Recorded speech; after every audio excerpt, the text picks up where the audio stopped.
No, it is when you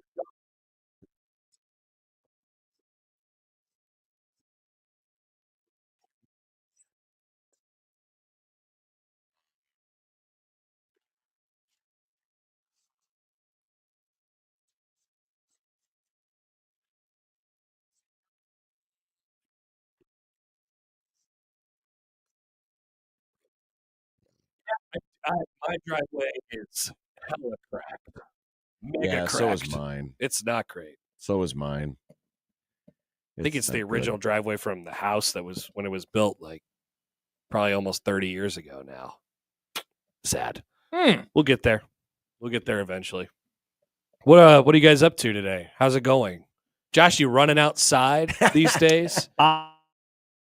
So I am not really running very much right now, and is I'm that not why you've stressed. been so triggered lately? I might be. I'm in a pretty bad mood. Hasn't Josh been triggered lately? Have I?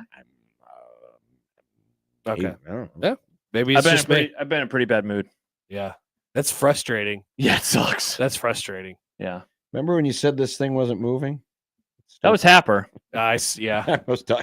Like I said, I must have found the right. Like everything's or maybe I just I come back to the studio and everything's falling apart. Maybe I just do it often enough. You must. Where I don't even notice it anymore. Yeah. But The mic tends to move just a little bit. that's the way. You try to find that sweet spot so it doesn't. So it just stays there. Josh had I had a pretty significant hamstring injury once, and I can say this is several years ago. It ain't over. Like they're nagging. They do. They're like high ankle sprains. You and need to plantar seek fasciitis. It professional help. I did. I went somewhere last week, and they don't do insurance, so it all has to be out of pocket. So I just did like the initial thing. But the consultation. Yeah. And so I'm trying to figure out what to do. I rode the bike today, but that's boring. Yeah. And it's not running. No.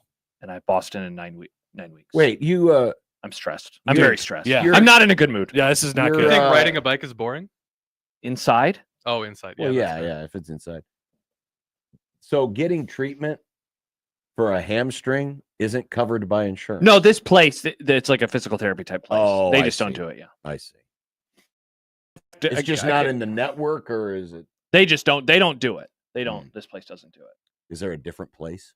I mean, I'm sure I could find one. I just haven't really looked. Really, only 9 weeks. 9 weeks. Yeah.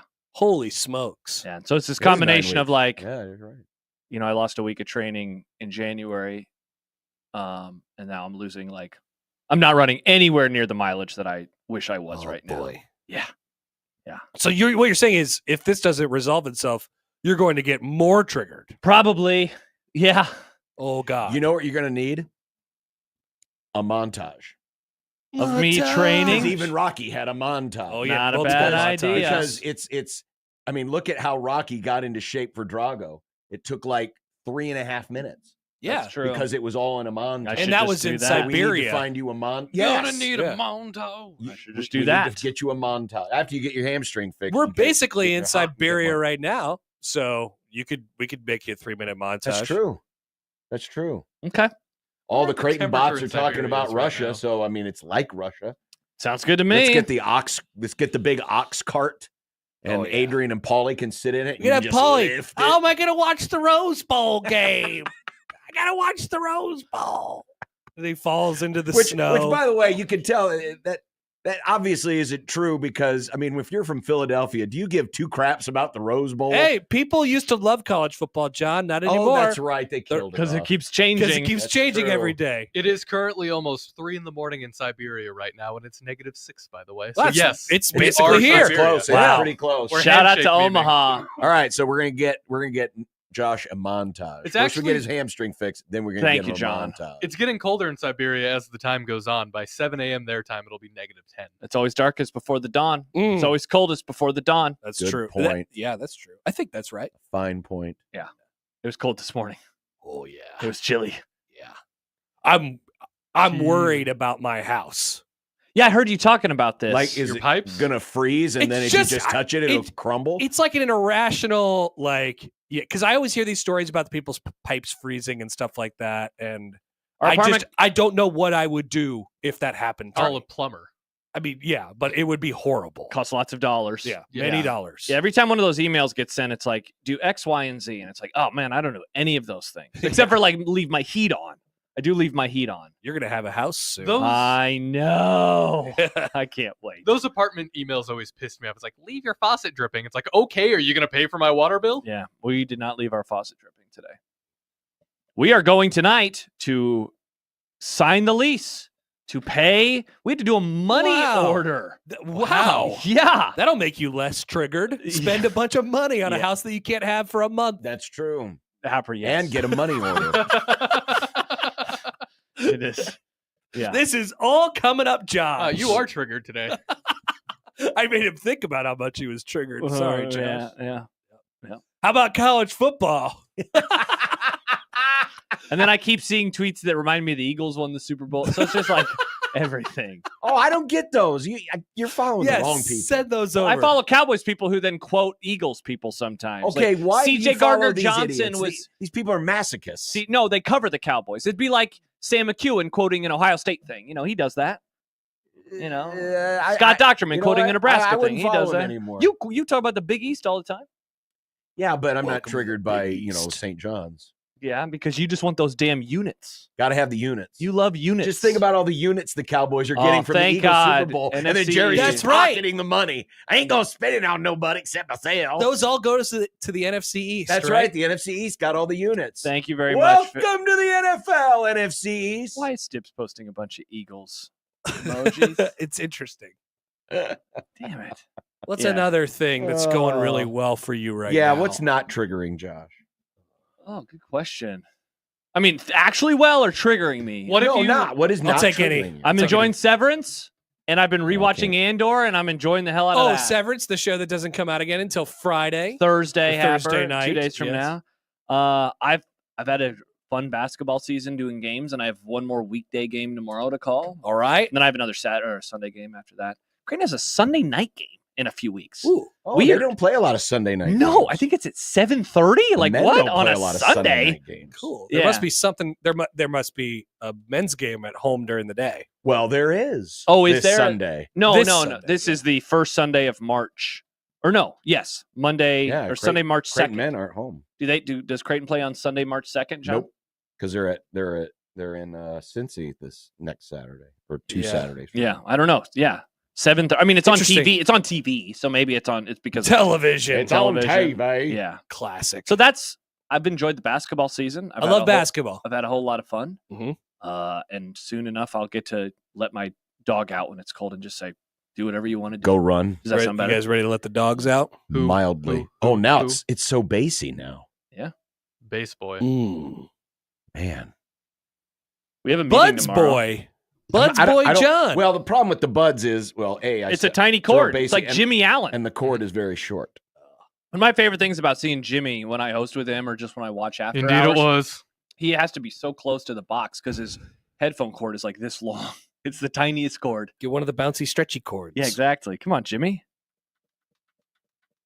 It used to trigger me that Nick Baugh used to do that with the tiny baby headphones. Wow. Yeah. Guest of tomorrow's Grum, Guest Nick of Baugh. tomorrow's Grum. What do you Probably mean? not coming on now. Do what? Use those just on a daily basis. Right. Not even as That's like what an Gary emergency does. I used to, backup. too. So It does triggers me that Gary does it too. Gary triggers you. Happer Why does. would Why does Gar- it trigger you? Yeah. You work in radio, get headphones.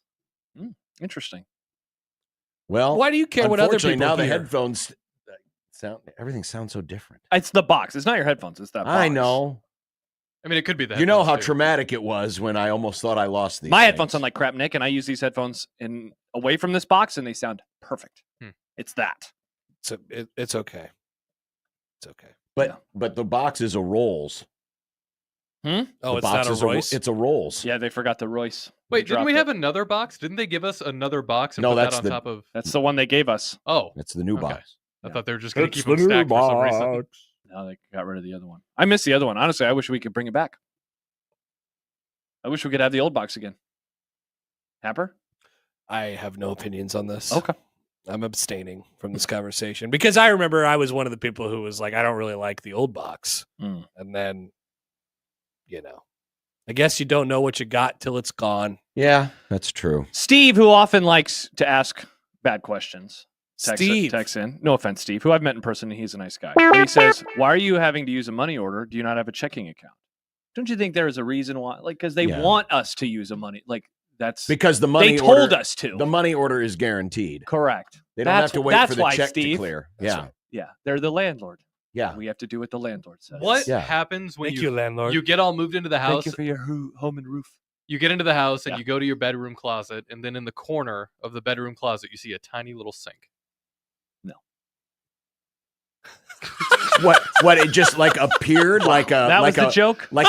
like a new weed. No, it's just there. It's been there. He just didn't see But it it's in the first time. closet. Yeah. Guess I wouldn't care. Something tells me that So it was subconsciously, when Josh went into all of these other houses, the first thing he was looking for is to make sure there wasn't a sink in the bedroom. Yeah, because He won't admit to it, but because we put the idea in his head, he was probably you like, really very painted conscious yourself of that. into the corner of I cannot have a sink in the not bathroom. Yeah. You It's were an interesting hill Yes, that I you're can't do dying the on. thing. You mean the hill that this is the only house I've ever seen it this way, and so we had to go in search of a normal home. It was pretty easy. It's pretty easy. Yeah. We ended up in a normal home. Look at us now. maybe. Happer, we're gonna be very close. We're Man, gonna be even closer to each other. I know. Maybe we'll hang out. Closer to you. I could you get probably live close enough closer to me where I me. can run to your house, and I don't even run. Yeah. Oh, if you ever need a babysitter, you can ask Josh. Yeah, Happer, we've never hung out in each other's. Well, you hung out in my downtown domicile a few times back in the day. Oh, that's right. You came over. That was fun times. And Oh, you yeah. did you come over to my? You didn't I've come over never- to my house. I went to your apartment one time in Lincoln after a night of podcasting, That's also right. Wow. and then I met I Mike didn't Thompson re- the next day. Wow, we have a long history of hanging out at each other's houses. Actually, There you go. But not our new houses. Not our new houses. Soon enough. Happer can dog sit Mr. Banks. You can babysit his baby. Interesting. Yeah. I'm a great baby. How do you Happer. think that'd go, John? I don't know if it would go well I used For to be a either baby. party? because the first thing Josh would do is take your daughter outside to go pee. All Why right, isn't she Sophie. Who would peeing? hate the Why isn't she experience more? peeing? Have you ever, Josh, hater of children, or Connor, hater of dogs? Ooh, yeah. I've babysat before. Have you ever dog sat? I have. Hmm. I didn't love it. have you ever changed a diaper? Yeah, but it's been a long time. See, that's the part that I would be like, yeah, this is gross. Sometimes, I mean, Poop and pee. I mean, Josh changes diapers all the time. it really His is own. pretty simple. Yeah. Unless she decides it's time to go while the diaper is open. Oh, That that's can nasty. happen. You It gotta can. use it Yeah. as like a shield. Animal. See, Banks is It's- potty trained. He doesn't do that crap. He goes outside. Yeah, Jeez, my- Connor, get your kid potty Yeah, my trained. daughter just goes. Yeah, like that's- you don't have to take her outside at all. Immature. Classic Happer. Immature. Immature. Yeah. I don't know. I think we'd both have a interesting time. Yeah. See, but eventually Banks just sits there. And I can doesn't hang out really- with the dog for a little while. I Yeah. think you would know. I think you'd probably say that my child really doesn't do anything at all, and you'd probably be fine. Oh, okay. Same with Banks. She really, if you turn on a television screen, she'll Oh, be just here's an locked iPad. into that thing. All right, Yeah. I'll do Here's that. Bluey. Here's Yeah, Blue. what? Yeah. Yes. All This right. sounds like video content. It does sound like video I'll content. put it on the 1620 The Zone YouTube page. Yeah, why not? Nice. Well, Connor we're gonna have to watches hang out, dog. Happer. We're gonna have a deck and everything with a grill. Whoa. See, now that's the fun part about moving. Whoa. Is we did go to the store and we bought some stuff. Oh yeah. What's the best purchase to make? Grill. Well, that's for me number 2 now. But there's still something that's better. The best purchase to make. I've said it on the radio before. Mm-hmm. John knows what it is. Mhm. Toaster. No. Yes, absolutely. Oh, 'Cause the it's a- toaster garage. Starts with the same letter though. Because it's the best combination of it's somewhat expensive, but it doesn't break the bank, and you get to use it right away. Tell me. TV. I love buying a new TV. Great take. We bought a new TV. We bought new TVs, actually. 4K? Oh, yeah. Hell yeah. And very excited for that. But we did buy a grill and pumped for this. Awesome. Flat top. See? Yeah. It's not so bad. I know. I can't wait. We're going to use it that first day when we get it. They're Great. delivering it on Sunday. Well, what if it's 0 degrees? You gonna do some negative grilling? You stop it, John. You stop it. This You're is the a one that Dead damned us Downer to this segment. hell. It's a real possibility. No, it's not. No, it's gonna be the 50 50s. next week. It's going to be in the 50s. It'll Yeah? be fine. We're back. Life is great again. Well, It's gonna be awesome. The start of second fake spring. I can't wait. No, next week is the start of mud balls.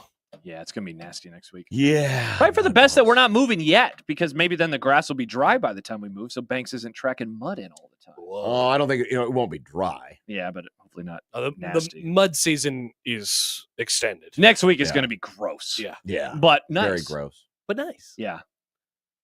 It's going to be funny to see The people cart get- path only on the greens. Oh, yeah. Yeah. Yeah, you're walking around squish, squish, squish, squish, squish.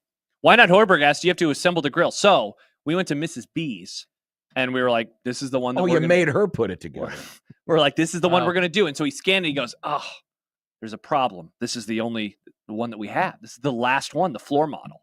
We said, okay, that's fine. And he goes, just a second. He disappeared and he goes, I could get you $50 off. Is that okay? And we're like, yeah, we were going to say yes already. So we got a $50 off, then $50 cheaper than But it it's was. already It's already put together. it's So we already don't have to do assembled. anything. Do you think it would have But gone what lower if you would have all pressed those them? kids at Mrs. B's They're not- spitting in there. Oh, yeah. Spitting. Yeah. Opening it and closing it. They put all their Ooh, grills. they put all their sticky fingers and stuff. Ah, the we'll mystery clean it. sticky It'll be fingers. Yeah. fine. Think- Yeah, scrub that thing out. Think Josh. of little Billy and his boogers that he Oh, wiped Billy's all over the boogers. inside of Billy that probably thing. sat his butt on there too.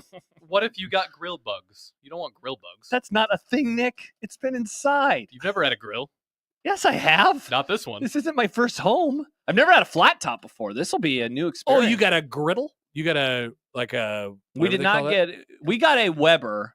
I don't remember what are they called. It's not the other brand that everybody really likes. Blackstone. We did not get a Blackstone. We got because But it's a flat top grill. it's a flat top grill. Oh, that's Yeah. cool. Yeah. That's cool. What happens if a couple of the people on the night crew had sex on top? Yeah, even more likely Yeah. that would happen with You- a flat top grill. You could have bought a sex grill. Yeah. Congratulations. Congrats on the sex to the NFM workers. I see those flat top grills. I'm like, I got to touch this. Do I you see. The, really? I see the grates on the grill. I'm like, oh, I'm staying away. Jeff says, be careful. Bought a floor model smoker from there and it broke after one use and there's no guarantee. We did pay. We paid the extra dollars. The $50 that we got taken off, we were just like, let's do the warranty. So we're good to go. Okay, We're fine. all right. We got the warranty. I hope it works out for you. Do you think Me too. Everyone's always so negative. I say one thing and everyone's just like, what if your life explodes? We're just How do you live this way? we're not asking if your life explodes. We're just asking if you're sure nobody had sex on your grill. I mean, True. I'm not sure, but I mean, you turn it on, it'll cook off. It's like when you The- cook. Oh, Well, will it's it? one of those. Will it? Because after a while, those flat tops, they get, the areas that you use a lot more. What if over time Their butt cheeks. you just see butt cheeks? Mm, also, Interesting. what if it's like a cast iron where it's all seasoned in? it is seasoned. Ooh. Well, ooh. Ooh. Mm. You a lot guys of are seasoning. The you guys butt. are absolute freaks. Absolute monster. Pour some freaks. oil on there. Burn it off. We'll be fine. Yeah, We'll you'll be be fine. fine. You'll have a great time. I'm pumped. There will be no problems. It'll be so we're moving in on the Saturday. That'll be delivered on the Sunday, along with our new TVs. TV. And then- TVs. TVs. We got multiple TVs. What Well, brand? what'd you do with what about the TVs you already owned? We'll still use them, but we're having. Oh, so now how you're many gonna TVs so does now one you're gonna man watch need? 5 things at once while listening to a podcast while reading. the a book. basement will have 3. The main floor will have 1 in the living room, and then we'll How have 1 big in our is your bedroom. basement? Big enough to mount 3 TVs on That's the wall. Big basement. I mean, not It's a really. pretty normal size. Yeah, it's a normal basement. When I think basements only really need 1 TV. I think you need 3 TVs in a basement. That's What? too many TVs for a Nick, basement. go back to Wait a FM minute. radio with this garbage take. What do you One mean, TV Why do you need 3 TVs in the basement? for Are you sports. That's gonna where put we'll. them all in one area. Yes. Okay. think I'm turning around, watching a game, and then there's the Nebraska game, and there's the Creighton game. I just didn't know what you're the talking to the situation guy was. who's going to be watching 3 games at once, reading a book, and listening to a podcast. See, somebody understands. I didn't understand. I didn't realize if the basement was so big that you had like, all right, we'll have a TV on this wall, and then if I have to walk over here, we'll have one on this wall. How it'll big be are this- you imagining it is? Well, 3 TVs worth feels like a pretty big basement. Our basement's Like, big. what We would only you have consider one TV. to be a big basement? What is big? I don't know, square footage. I don't know how big houses are. Yeah, I just Nick, you could put 3 we TVs could on put 3 this wall. TVs on this wall. Yeah. I wouldn't like And that. I'm guessing he's got a wall that's bigger than that wall in Yeah. his basement. Why not? I'm not a multiple screen guy. Well, yeah, that's obvious. I'm with you on that one, Nick. I'm generally not either. It'll be like TV, and then TV. That's how it's going to be. Yeah, if you mount them up there, though, that is the dream. Yeah. That is the dream. Because I have to cobble together, a setup for the first weekend of March Madness where I'm bringing another TV from a different room and that whole thing. If you got it all set up, you're ready. Mm-hmm. Ready to roll. Pedro says, "Hi guys, this is Mrs. Pedro. Oh, we have 4 TVs in the basement. 4. No, it is not a big basement." See, it's Alex possible. and Lincoln says, "What the heck, Nick?" It's possible. I grew up in a different world than you guys. Well, yeah. I don't need that many. I don't need Well, that many screens. I grew up in a face. different world, and it seems normal to me. No, different world as in you guys grew up in sports, and I didn't grow up in a situation where I needed multiple TVs. Well, neither did I, because we only had one. Do sports equal screens? I think sports people are prone to have more TVs than Of course they sports are. person. Sports equal screens. I don't know a lot of people who are deep Watching into movies. dramas watching 3 different movies at Now once. that would be hilarious. Yeah, that's sicko behavior. I would never do such a thing. The other day, I was playing Xbox and I had the Nebraska baseball game on my laptop, Yeah. and that was even too much for me. Yeah. Like I need to focus on one of these, but not both. I've been forged in the world of multiple sporting events at the I same was time. born in it. Sunday sucked because I moved the living room TV back into the office, which we had out there for football season, but I just didn't want to move it back out. I've already been packing and stuff, and so I had to watch the games on the quad box, and it was like the tiny Yeah. Creighton game and the tiny Nebraska game, and then ESPNU had a show for some reason. I'm Yeah, like, yeah. this I sucks. was on the 111, the 3 box during that on Sunday, and there was a random game that I didn't care about, but I couldn't remove it. They don't let you do just 2? Well, they said that they were going to let us make our own, but they it's still not true. don't. It's not true. YouTube TV sucks. In Yeah, that they have regard. lied You to still us. can't build it, but John, if you Wow. just do 2, there's all the empty space, and so I turn it on the 4 just to fill up the TV. Yeah, but aren't the pictures bigger in the 2 box? No, than- they're the same size. No, it's Wow, that's because it's ridiculously widescreen. small. You couldn't. I mean, I guess if you did 4x3, you could make it a little bit bigger, but then you'd lose the edges. It's pretty dumb. Yeah, it sucks. So yeah, you're better Yeah, off I doing guess good quad box point. or nothing. John, you've been around for the evolution of TVs. Do you prefer square TVs or the wide TVs? Oh my gosh, what kind of question is that? Because I saw. No offense, Nick. What do you mean square TV? So I saw 4x3. the 4x. I mean, it doesn't have to be that. So, like, imagine if we still had TVs that are as big as they are now, but they were square instead of. Yeah, wide. 4x3. Okay, I didn't know if that was either way. Because I saw a tweet the other day about IMAX and movies, and they were Mhm. talking about Dune and how at home there's a whole section cut off. Because it's 2.35 by 1. Yes, but then if you saw it in theater, you would see the whole picture. Sure. Because the widescreen, yeah. Do you think, as a society, it would be better if we had that over the wide? Why do you think we went wide instead of staying square? Because you get more. Well, I mean, initially the reason for the Wide. widescreen Wide. was to fit Wide. movie theater, Wide. movie dimensions. But now, because of IMAX, the dimensions have even gotten different. Well, yeah, there's some movies that are shot. Again, it's the 2.35 by 1. They're even wider widescreen. Right. That's what And I they don't mean. make TVs like that. They don't make TVs that wide because then everything else would have the black bars on the sides. Because most things are in this format, Yeah. which is, I think, 1.85 by 1. That's the normal widescreen format. So, yeah, 4x3 would be weird. It would be quite weird. Yeah. No, I'm perfectly fine with this version. Yeah. It's better than what we had. Oh, yeah. Oh man, Much better than what is we it had. ever? They're so cheap now. Yes, and they they're so are. light. That's why we bought 3 of them. Yeah. They are. You can just toss them around. Just give us 8 more. Why don't you? The only thing now we need is a couch. So Oh, that's the final piece. That's a big purchase. Final piece Are to you the gonna get puzzle. that at Mrs. B's too? No, I Back think we're to going to Mrs. do B's. regular NFM for the couch. Okay. We walked around there on Sunday and we just didn't find anything to our liking. Are you thinking sectional? Yeah. or the basement? I got Like a great little ottoman? sectional. Little ottoman. I love an ottoman. Oh, Yeah. I might show you the thing that I got. It's pretty good. Okay. Yeah. You get it at NFM? At FM. Yeah. Please do send. Mark card. Please. Yeah. Yeah, they kept asking us on Sunday. Do you You want this better on the get mark it. card? Yeah. Yeah. Yeah. Yeah. So are you taking anything from your house? Sounds like you're buying everything. But new. now, I mean, we have a new level of house. They need more stuff. Yeah, You right gotta- you now gotta our fill it. apartment has one bedroom, the office that I use, Sure. and then just a living Sure. room. So we don't have very much space. But are you going to use the living room? It sounds like you're going to use the basement. No, we use a living room will be like cooking dinner, have the TV on, we can stay You're upstairs. cooking dinner in the living room? No, it'll be on behind me. I can listen to the dulcet tones of, well, not you because you're not on TV, to Kugler and Ba. While maybe you're I'll eating t- the dinner from the sex grill. While I'm eating the dinner from the sex grill. Mm. Yeah. Which is outside. Don't is put the grill outside. in the living room. No, No. that'll be outside. We did have to buy another bed though Dangerous. for the guests. A guest room. We now have a guest room. Oh, congrats on that. Maybe that can be Mr. Banks's room. That could be Happer's room when he comes. We and used to have a spends the guest night. room, and then I had a child. Yeah, Are we you won't be expecting to doing- have guests right away? No. To use the guest room? I think That might we- be like Christmas time. I think we had the entire time we had a guest room, which was more than 2 years. I think we maybe had 1 or 2 people stay overnight for one night at a time. Yeah. That was it. Yeah, I don't imagine it will get used very often. I liked having the guest room. I liked its availability, Yeah. but it's a wasted space. Well, if I'm in my early 20s and I can afford a house with a guest room, that makes sense because you have friends over and maybe you drink too much and it's like, you can use my guest room. Who's coming over? now? nobody. Who is going to tell their wife, I'm spending the night at Josh's? Only people from out of town. I had too much to drink. I'll see you tomorrow. Yeah. And then she'll say, but your child is here. And they'd say, oops. And then they'd hang up. Yep. Yeah, it'll be my brother and his wife, either of them, when they come in town for Christmas or Thanksgiving. Otherwise, it will be empty all the time. Or if people knock on your door like, hey, we recognize your grill. Can we stay over tonight? And then they'll sleep on the grill. Yes. I guess those people as well. I guess Dirty those- Mike and the Technically, boys. Josh has 2 guest rooms. now. Oh, congrats. Don't worry. We have will another sex guest in your room. car again. It will happen.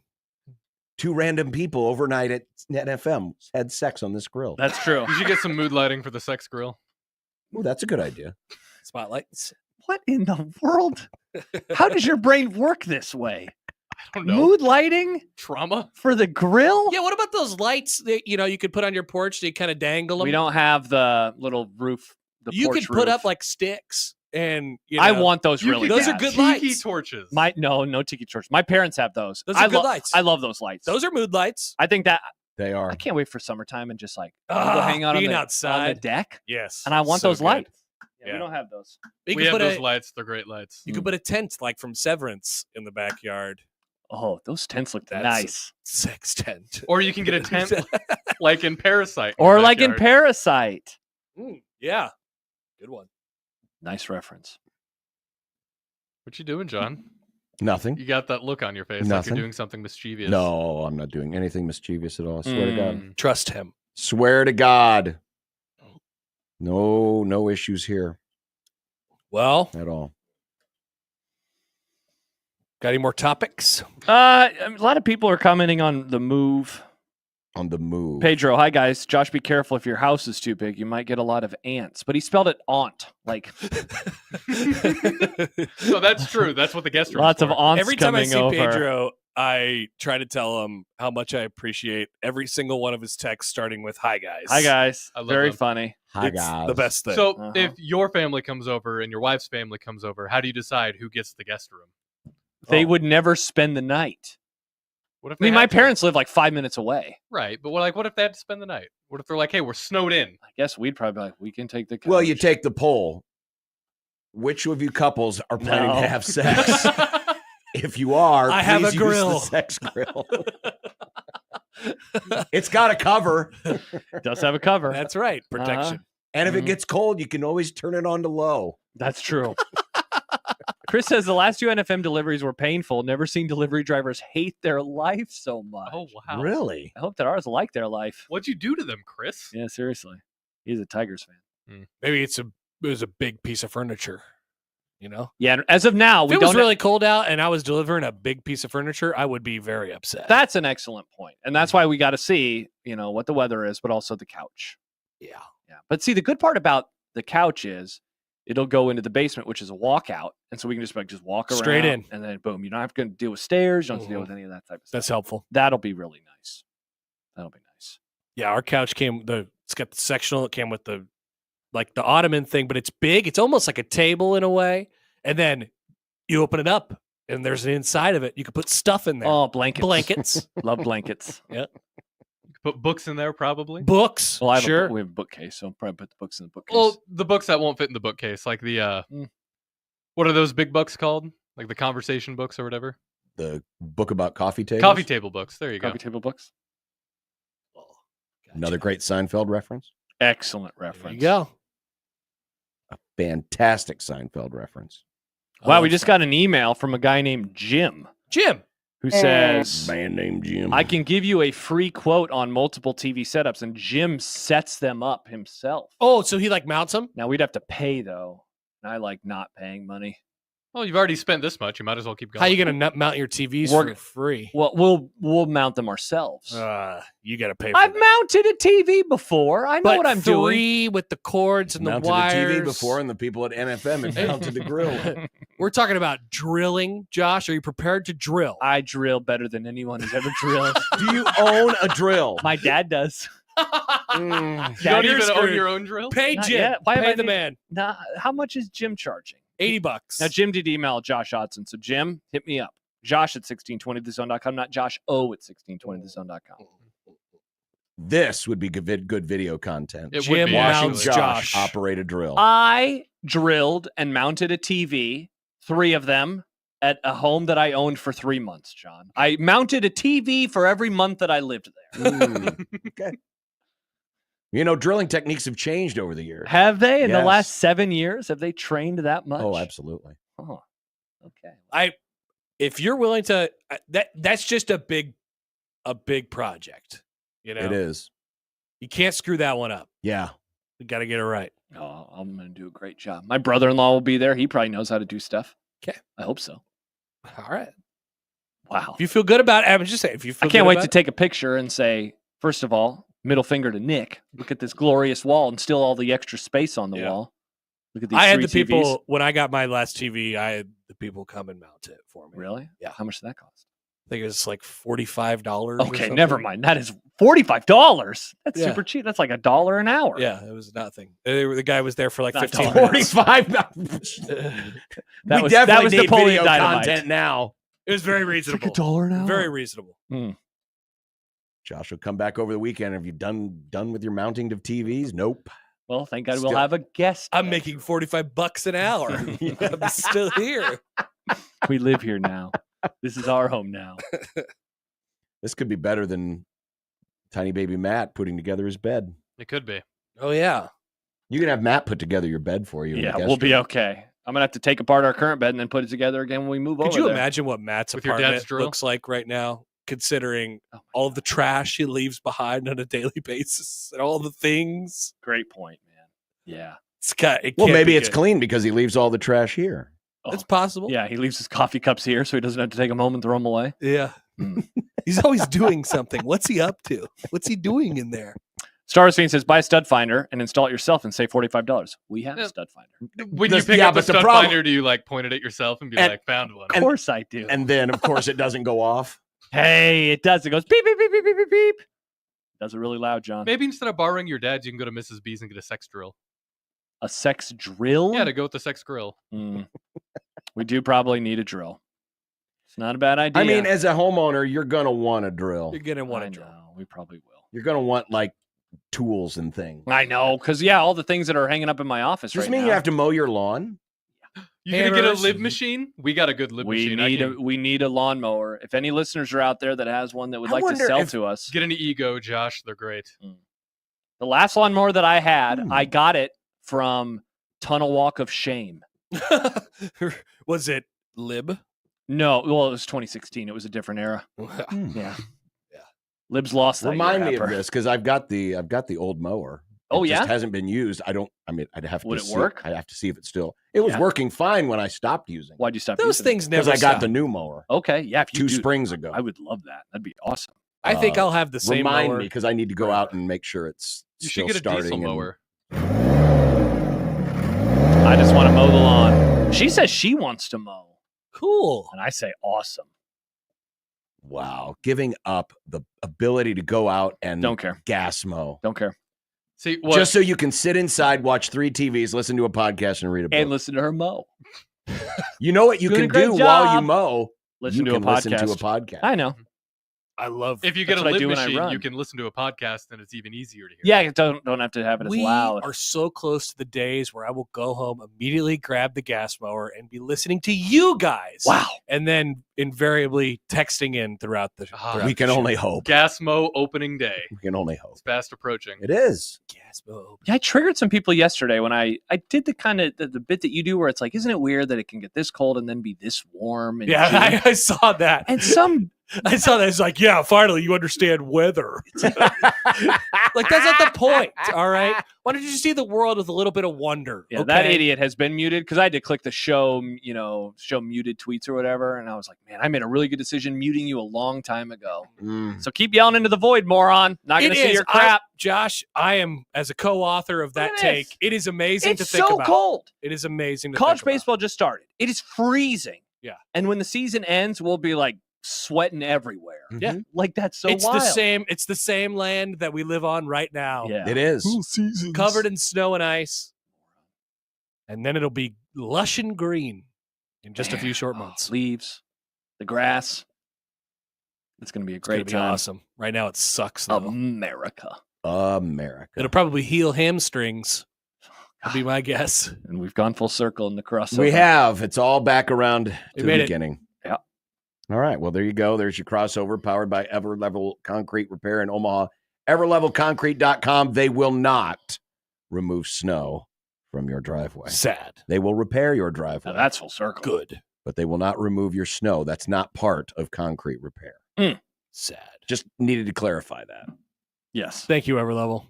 Just like the good folks at NFM clarify that no, this grill has not had sexual Mrs. relations on top of it. Thank you, Mrs. B. R.I.P. On 1620 the zone.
KOZN.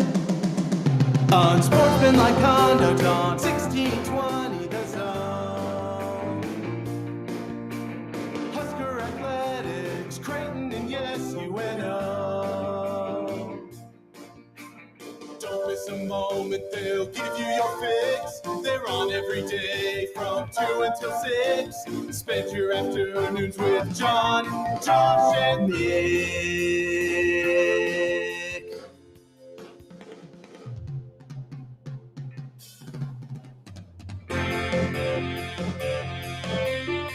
John, Josh, and Nick. They'll show you what sports talk really is.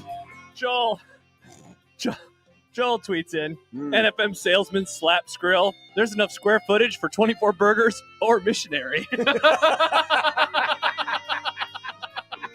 Unsportsmanlike conduct on 1620 The Zone. Husker athletics, Creighton, and yes, UNO. I suppose we probably have to throw out a disclaimer that says this was merely satire. Folks don't actually have relations. I mean, on they top of the might. grills at NFM. Oh yeah, you're trying not to get in trouble with NFM. NFM is a fine local establishment, And I love Mrs. B's. which is I love NFM. now expanded to places like Kansas City and Texas. I love NFM. I always wonder if people, I mean, I get it. When we're around here, and if you see a restaurant called Texas Roadhouse, we're like, oh, Texas must be good. It's And we go there. But I always wondered how Buffalo people Wild Wings down in Kansas City or in Dallas, I think it's in suburban Dallas where the other NFM is located, where they think about their furniture and they want to go to a place called Nebraska Furniture Mart. They're like, You know. oh, gross, the Huskers. Well, I don't even know if they think about it that way. It's just like, well, you know, you stick a certain name Oh, in front of something Oh yeah, and it brings up a connotation, like New York pizza, awesome. which is the oat, Oat? overrated of all time. Oh. It's the most What? overrated pizza of all time. Shouldn't it be ooat? or I know, but it sounds better when you say oat. or at. It's good. That's wild. It's Overrated. just, it's overrated for the attention that it gets. It's delicious pizza. John just It doesn't is like good. floppy pizza. No, it's just, He prefers Chicago casserole pizza. no, I like all What's kinds your of favorite On the pizza? bottom. Well, that's not the point. The point is this. Mm. Like Texas barbecue. Yeah. You know, Sure. it's got good connotations.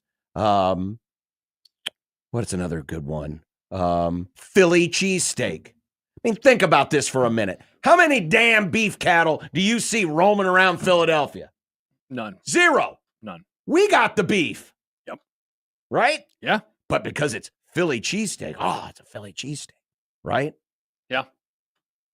But what does when someone from outside of the state sees Nebraska Furniture Mart, are they thinking, man, that must be some good stuff because it comes from Nebraska? Maybe Not they that the furniture comes maybe from they Nebraska. would think that it's just full of a bunch of Western themed furniture. Is that what I they would be think? curious to know what the folks down there think. Obviously, to us, it's a legacy brand. I mean, it's like it's the largest furniture store we have in the state. And it's, I don't know many people that haven't bought something in their lifetimes from the NFM. Yeah, you wonder if is the name NFM. See, I wonder if they just call it NFM. Well, They they don't even could. call it Nebraska They could. Furniture Mart. Is that like a ubiquitous, like, oh, that's the Sure. place with the good Another one. furniture? Kentucky Fried Chicken.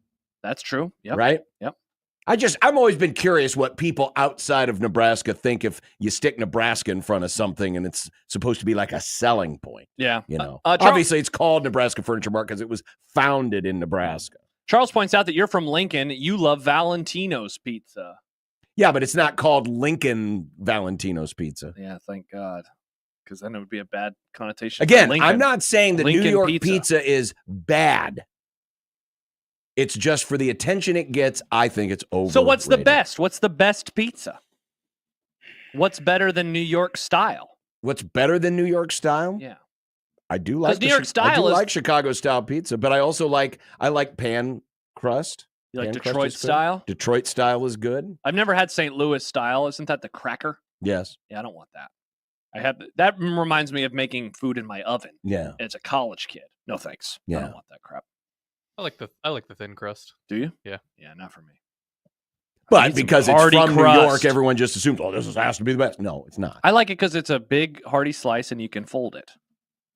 That's Well, when a I think Chicago slice is a You big can't- hearty slice. yeah, but you can't fold it. You don't. You It's just a have totally to fold different. it to eat it. They just think You it's fold your steak before you eat it. no. Well, there It's you just go. a totally different mouthfeel. I want the New York style. That's like a normal pizza. I don't think it's normal. I mean, what's normal pizza anymore? Well, like if you were to go to Papa John's, that a normal piece of pizza, or like can I think of it? Paisans. That's New York style pizza, isn't it? It's just like a slice of Yeah, pizza. probably. Yeah. Probably. So I don't think of it, but I also haven't had but one slice in New York City ever. Yeah. So I just think of it as like a slice that you hold in your hand. Now I want pizza. Now I'm craving pizza. No, that's why we're here. Mm-hmm. I love No. pizza. That's why we're here. That's why we're here to We're make here you for crave pizza. things. All right. Remember, Big Pizza hired us. They did. That's true. Mm-hmm. That's true. Husker Country says Josh is all about foldable foods. That's what Do people you know fold me for. Do you fold your tendies before you eat them? Just take that tendy and fold it. I in mean, half. sometimes maybe to get it into the dipping sauce, but no, usually it can Well, you just shouldn't fit have right to. in. It's Yeah, that would actually make it wider. I don't That's know the if I thing- want that's a the thing I A mean, fry, if you're- occasionally a fry. if you're gonna, So it's like two fries. if you're gonna get a dipping cup, you got to make sure that the diameter of the dipping cup can accept Yeah. the girth of the food you're dipping into it. If I was eating chicken tendies, I don't think I want one that I could cleanly fold. Yeah? It's too rubbery. I want one where if I try to fold it, there's still a break point. Well, the whole point was you don't usually fold your chicken tenders. Unless you We were do, just having John. fun with the idea that Josh likes to fold his food. Unless you do, John. Unless you fold your tenders. I don't know many. I when I eat tenders, I usually like break pieces off and dip it, And dunk it in? or I use a fork. Oh. Hmm. You Well, like if I'm sitting down at like today, there were a couple of leftover chicken tenders from last night's dinner. And I was working on my computer, so I just used a I fork. thought you had fried chicken last night. Well, it was fried chicken, and there were some chicken okay. tenders there, and there were a couple of tenders left over. Okay. So I had a couple of. Was it any tenders. good? Was your dinner good? I knew you were bummed. Yeah, it was okay. Mm. Yeah, that's a bummer. It was okay. Mm-hmm. You know, it is what it is. It is indeed. Indeed, it was. Just like this is what it is. The referees, Oh, Hoth. the Nice. referees, grum down. I thought they smelled bad on the outside. Yeah. They were brought to you by the referees at John Higgins Weather Guard. Matt Rule is endorsing the Super League. I had the same reaction. Corporate the same rule. I reaction. have a follow-up topic from some of the Rule audio that we're going to play. Yeah, on we got, and today's we do Scrum. have some of this audio. He was on with 24/7 Sports Josh Pate. Not for me. The program's Neighborhood Watch program is back. Nice. We're going to be looking out for Creighton and Perverts. Nebraska. No, Oh, Creighton and Nebraska basketball. okay. No perverts. No perverts. No perverts. Nebraska basketball. No perverts. We touched on it a little bit yesterday, but didn't get too much into it. The idea that the NCAA tournament could be expanding. This is the basketball. This is the basketball We'll say, tournament. we say college football playoff and NCAA tournament. Yeah, so if we we hope that say everyone the- understands. Yeah, if we say in the tournament, you know what the tournament is. Yeah, it's the basketball. tournament's basketball. The playoff is football. Correct. They just want to keep expanding things. Even though they're both really playoffs. They're both tournaments and they're and both playoffs. And they're also invitationals. They're all of those and more. They are. Yep. But maybe they won't be invitationals anymore. Uh-oh. Or at least one of them. will. Yeah. Michael Bruns of Husker 24/7 will join us next hour. Oh, awesome. Steve Sipple of HuskerOnline.com. Oh, man. Awesome. EJ Barthel has returned to the flock of Jesus Nick. Welcome back, my child. He is locked in. Doom. It was funny. There was a Husker Online chat going on today with the boys from HuskerOnline.com, Oh, including Steve Sipple. And it was like one of the subscribers asked, like, hey, what are the chances that he's gone? He was like, my informed opinion says he's gone. And then like 20 minutes later, people were commenting in the chat, you were Nope, wrong. He's back. Yeah, indeed. folks. It's almost like saying, oh, there's no way that. Oh, zero. Zero. Mhm. Many a guarantee have been made here on these radio waves that were very shortly thereafter rescinded. Yeah, John recently said it wasn't going to get below 0 again. No, that was you. Oh, my bad. I forgot. My faux pas was saying that Tristan Gebbia would never go back to Oregon. Oh, wait, that he was did. also me. That was also me. Damn it. That is that's That's going the to best always one. be my favorite one. That was the best one. when Tristan Gebbia said he was leaving, just there's no way he's going to Oregon State to follow Mike Riley. And Or he no, did, Nick. no, it wasn't Riley. It was Bray, right? Didn't Bray become the Well, coach? Mike Riley was there. Okay, A few guys were, but yeah, I just yeah. was like, everyone was like, oh, he's going to go there. Yeah, You got Frost right, though. You were right about Frost. he did. Thank you, Nick. I was. He did. Maybe Josh will have another take that will be nullified in 20 minutes by the super hot take market. Well, one of them's both of them are long-term plays. Both of them Okay, are long-term plays. That's fine. Yeah. Cam Ward's making a list. Checking it twice. Gonna find out. Well, I finally have that chili and And a slice of baseball. Oh, Nice. Tony asked, what about a slice of baseball slice with of Nick? baseball. I'm excited for today's. A I put slice lot of Put a baseball. lot of heart into it, a lot of soul. Did you? I did. Okay. Yeah. Awesome. So all of that and more on the Grum Down. See, I didn't want to put that next to a tauntaun. I didn't want baseball to get cold. Oh, thank you. Fair. Baseball's not fun to play in the cold, especially if you Oh. hit the ball off the inside part of the bat and your hands are just like, Ouch. and injuries can happen. We love Star Wars references. By the way, earlier I referenced Andor. Nick, I wanted to read this comment from listener Adam, Okay. who writes, Andor, a phenomenal Star Wars show that Nick still hasn't seen, and he calls himself a Star Wars fan. How's the Andor catch-up going for you, Nick? So my thoughts on this are I've heard that the first few episodes are kind of a slog. I've heard it's good, but it's kind of a slog. And I just haven't had the time to want to power through those yet. I rewatched it recently. Not a slog. Okay. Just not as good as the final 9 episodes. Nick, it might be my favorite piece of Star Wars. I am almost done now. I have 2 episodes left, and I think season 1 might be the best Star Wars content. I'm ever. positive I'll like it. Like it's been sold to me. I'm already sold on it. I just need to want to commit to getting through the first few. Okay. I liked it. I wasn't. Yeah, you weren't as into it as I was. No. I love Rogue One, so I know I'd like it. Yeah, exactly. 402-951-1620. That's the hotline. Your Rogue One hotline. Rogue One tauntauns are freezing outdoors hotline. Ethan says, wish you guys would have Farron on this week. Was hoping you could ask him who was the best player he saw in Arizona this weekend and why was it Dax Whitney?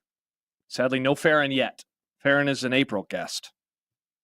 Well, baseball's starting in March. It's true. And the Cubs and Dodgers are opening a month from today. I've already got MLB TV, so I could watch those games. Well, you Opening a won't need month? MLB TV to watch. Well, I guess you do. They're There's some opening Fox. on March 18th? They're going to be on Fox. That's before March Madness. Let's Yeah, just- it's the Tuesday of the first 4.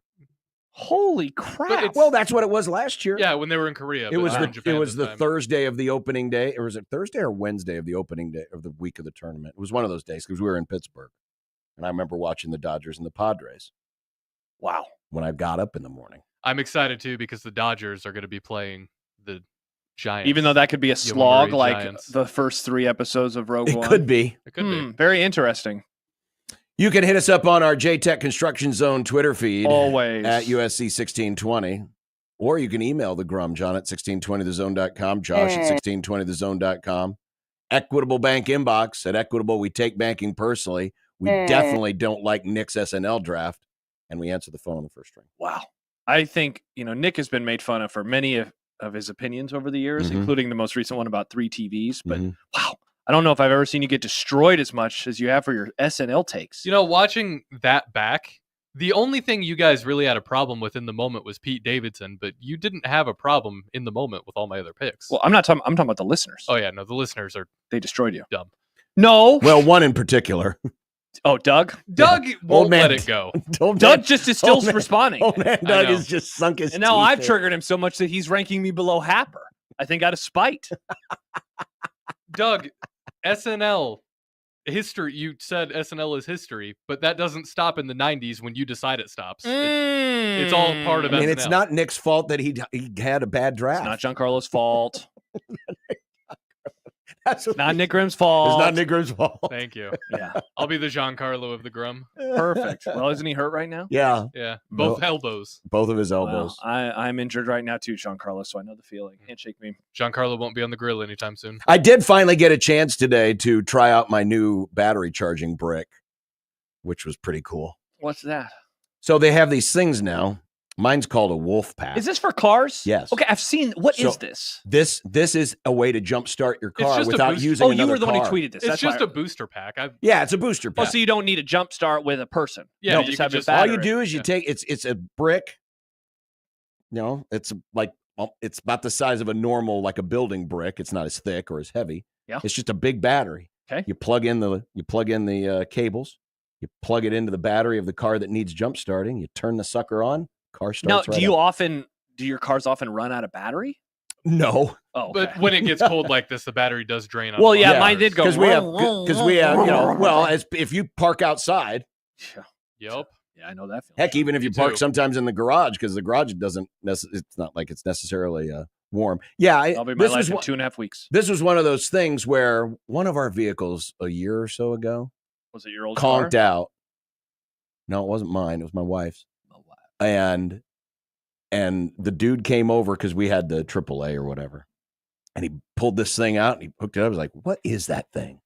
He told me what it was. I said, I want one of those things. My path. Because it's so convenient. Because Yeah. you know, one of the issues is if you got to jumpstart somebody, it means you got to get the other car. You got to align it so that, you know, if your jumper cables are long enough, you got to get the cars next to each other, and it's a pain in the butt. This thing, pop it on, turn it on, boom. Yep, that's my Pathfinder. When I was in high school, it would have problem with the battery when it was cold outside. So I just had a jump pack that stayed in there. Yeah. I'd bring it in, I'd charge it. It's always been a necessity. It feels weird not to have one. I've never had one of You these. should. Well, just have, I you mean- also don't have a drill though. You need a drill. That's true. I would say not everyone necessarily has to have one. I think it's a necessity. I think everybody should have a jump pack. I mean, if you have cables, I feel like you're fine. Sure, you are. I mean, Find a it's good just, Samaritan. it's more convenient. What do you That's mean? all. Jumper cable. People Yeah. aren't always around. I'm always around people. I guess now, if I were driving in the country, in the sticks, maybe I'd have one of these little boxes or bricks. I love jump packs. Either way, it was kind of satisfying to use it for the very first time. I feel like I got my money's worth. Good. How much are these things? They range from probably like $75 to $100, depending on the power. Not of the bad for battery. some peace of mind. And it's got. And you can sit in your car and not lose battery. Well, I keep them in the. I keep this one's in the house. But then do you bring it with you every time you go I somewhere? don't take it with me. Do you? Well, I mean, it sits at the house because most of the people live in Lincoln. I work here. If I I'm trust my battery, I guess. That's if I'm true. worried about it, then I'll bring it with me. If it's like a really, really cold day, then Yeah. I'll keep it in the truck because it'll be fine out in the elements. For a Yeah, little if bit. I were taking it Okay. with me, I would probably take it out of the car and bring it in with me so it doesn't get cold. Yeah. Mhm. Good idea. One of those things. Anyway, that's how exciting my life is. Wow. How about J-Man? McMaster said he doesn't even have jumper cables this morning. The Grum has turned into the adults table of 1620. I mean, you should have. About damn time we're the mature ones. You should have in jumper your cables. car, you should always have jumper cables. Yeah. Have You that. should have a cross wrench, I don't know. and you should have pliers and a screwdriver. Okay. I don't know if I have any of those except for the cables. The pliers are probably the most important one. Why you do can you do a need lot. pliers? You can do a lot with pliers. What are you doing? Pulling people's fingernails off? No, car stuff. Oh, okay. I didn't know. I was worried Nick was torturing people. Not yet. Mm. Always have pliers with you in case you have the need to pull someone's fingernails out. Solid torture. Pliers. Ouch. Pliers are the real utility player of tools. Are they? Yeah. Yeah, I got nothing about tools. Family Well, friend. you're going to growing- want some pliers for the house. I think we do have pliers inside. Yeah, we have pliers. You just might need to have, more tools than you have now. Okay. Yes, we need a drill. We You- will get a drill. You need a drill. We will get a drill. Yeah. I got a hammer, Got a hammer. a screwdriver, Oh yeah. We have nails. both standard and Phillips. Oh yeah. I have the thing But- that has all of them. What about? Oh torques? yeah, you're gonna need because nowadays they're using all the funky goofball screws, which I hate. Hey, the torque screws are good screws. Yeah, John. Duh. Torque screws. No, but the ones that use the funky shapes and Where whatnot, it's like a little star. Yeah, like a bunch torques. of- Oh, okay. hate those. Yeah. Hate those because they strip out the easiest. Oh yeah. Don't like that. Allen wrench, got an Allen wrench. Those are the little things that are like this. We have Yes. like a billion of those. Every piece of furniture That's you true, buy good comes point. with an Allen wrench. I have a whole set of those. Now I got to figure out which one to use when we take apart our bed. I don't know where those are, so I'm gonna go looking for them. Yeah, a lot of them are about the same time, about All the right. same size. We'll be fine. You'll be fine, Mm-hmm. and we'll be fine Oh yeah. when we hear from Matt Rule. Mm. Josh isn't very excited about this. and Well, you know not what? this thing. Neither am I. Yeah, indeed. Neither am I. Matt Rule endorsing the Super League next on 1620 The Zone.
hopefully everyone really embraces this moment, because this is kind of the end of an era that we've outlawed, out-legislated the true walk-on programs in college football. Some of you guys cover our recruiting. How many guys have you seen announce, like, hey, I've been offered a preferred walk-on at University of Nebraska? Like, probably haven't seen very many of these this year, have you? Because I don't want to make a promise I can't keep. There's kids that love this place, that this will be the last day they put their pads on and go out there to be a Husker, all settled in the courtroom somewhere. So it's a shame. It's a real shame. 105. R.I.P. Nick's Open. Again, new season, new open. You want to do a new open, go do a new open. But we're not using the same one from last year. New season, new open. That's how it works. When Nebraska used to do the posters, it wasn't restore the order every year. That's true. It wasn't unfinished business every year. They changed the slogan. Well, they did finish the business, though. But it's different. That's true. So if you want to create a new one. But is there a better Be my song than guest. Son of a Preacher Man? It feels like the perfect song to use for Matt Rule, John. I literally used it because he's all about not being happy with the 105. Though that leads us into this conversation, because while Matt Rule does appear to be unhappy with some aspects of the new modern age of football. Oh, yeah. He seems to be wanting to hit the fast forward button on Super League. Yeah. Don't like that, Matt. Yeah, let's just get right to it. So he was on with Josh Pate of 24/7 Sports, 50-minute long interview. And this was very early in the interview, actually, as a matter of fact, where they were talking about just the landscape of college sports and how the separation between the haves and have-nots has never been greater. And Matt Rule, of course, famously last year said the Big Ten should always get 4 teams in, which raised the ire of a few folks. Mm-hmm. Well, here was Matt Rule on the idea of the Super League. I don't know that you can have 130 teams be relevant in college football. I don't know that you can have 60. Wherever the Power 4 leagues come out to 50. There's differentiating factors within the leagues. Mm-hmm. I'll be quite honest. I took a lot of heat at the beginning of this year when I said 4 Big Ten teams should always be in the college football playoff, and I think at the end of the year I was proven right, because we played a Big 12 team, a very good Big 12 team, and it was in Colorado, excellent football team. I watched a lot of other teams. The SEC and the Big Ten are by far the best leagues. I mean, and I think that's going to just stretch. So what I would love to see is the 40 or 50 teams who are willing to truly make the commitment, not just, hey, if you give me the money, I'll spend it, but truly make the commitment to be at the highest levels, whether they're from the ACC, but wherever they are. I'd like to see those teams kind of all come together and play each other, because in our league, we go to Penn State, and then we go to UCLA, and then we have USC come to us. I've said it before, the travel, it's just a whole other level. And so the Big Ten and the SEC to me are just really the most dominant leagues. Some kids are going to leave maybe those leagues to go have opportunities, and if that's right for them, so be it. But I think the best thing really is for us at some point to differentiate between which schools really want to do this at this level, to put the resources in. Now we're paying players, but are you taking that money away from your facilities, from your recruiting, from your player development? That's why I'm at Nebraska. In Nebraska, we didn't take away 1 cent, not one position from the resources we give our players to also do rev share. But a lot of schools are going to have to do that. And I think that's where the differentiating factors are going to be. This is the Super League. Mm-hmm. I have long said that the way things are trending, this is what's going to end up happening is the SEC and the Big Ten are just going to be the 2 leagues. It'll be like the old AFL versus the NFL. They'll work together, but that's where this is going, because they've already got established business relationships. They've got the established TV contracts and all that other stuff. What he's saying, he's talking about, doesn't matter where they come from. They could come from the ACC, Big Ten, SEC, whatever. 40 or 50 top teams, and this is the Super League. Yeah, that's what he is. That's what he believes should happen. Yeah, and essentially, I guess I always take this to mean they're going to fold in other teams into each of the leagues. Like the Big Ten is now coast to coast, so that'll be easy for them. The SEC will add a few more teams to get to whatever number they want it to be. And Star Wars Fiend says, I guarantee by 2030, man, That's so fast. We'll have another Big Ten, or we'll have a Big Ten AFC with divisions and SEC NFC with divisions, and then follow an NFL playoff style, and the winner of each conference will play in a championship game. I mostly agree. I don't know if it's going to move that fast, but maybe I should be very much open to it, given that, when you have a sitting head coach at a power school talking like this now, coming off of the reporting that's been done over the last 48 hours and going into the next round of playoff discussions, again, 2030, because I think the playoff contract is going to go beyond that, seems a little too soon, but it certainly seems like they are very much wanting to enter into a schools that care and want to pay and want to have a roster full of X amount of players versus ones who either don't or just can't afford it. By the way, the contract with ESPN goes through 2032. Yeah. So and maybe I'm splitting hairs and maybe I'm being a bit obtuse. I don't mean to, but like that seems fast. I certainly think at a certain point that is where it's headed, though. It does, but if you have a sitting head coach at one of the gated community institutions talking this way, I guarantee you this is what is being discussed among all of the other peers and all of the other administrators. I don't think Matt Rule's not going rogue here. Correct. He's not going rogue. That's the point. He is saying something that I have to imagine is being discussed behind the scenes. And as we talked about yesterday, the SEC and the Big Ten have been meeting and will be meeting again here soon this week. And then they're going to be starting to put the groundwork together for what the new college football playoff, what the college football playoff will be. And according to all reports, those two conferences basically get to dictate to everybody else, this is what's going to happen. And when that does happen, you can bet your sweet bippy that Big Ten and SEC are going to get everything they want. Mm-hmm. And everybody else is going to be like, you're either happy with this or you can take your ball and go somewhere else. Well, and again, we're going to talk college basketball expansion in a little bit, but I just want to read this from Seth Davis again, and he wrote this over the weekend. I can't remember if it was before or after the Thamel reporting. He said, for those that believe that growing the field by 4-8 teams would ruin the NCAA tournament, I would recommend they consider a far more ruinous scenario, namely the possibility that the power conferences will blow up March Madness and create a tournament of their own. That is not as fanciful as many might think. Like I think that we all need to understand that. And I maybe I'm a broken record on this because we talk about it every few months, but this is being discussed behind the scenes. And I know, given some of the sourcing that I have inside of Creighton, that this is a worry that they have and that schools in the Big East have, and other sourcing inside of just the city of Omaha, that people do wonder about the College World Series. And the people wonder about the future of that event, given what Sankey seemingly wants to do, at the very least in regards to college baseball, but also in this discussion in regards to college football. I continue to think, and we talked about it yesterday, I continue to think that they are overestimating the interest that the public at large would have in this.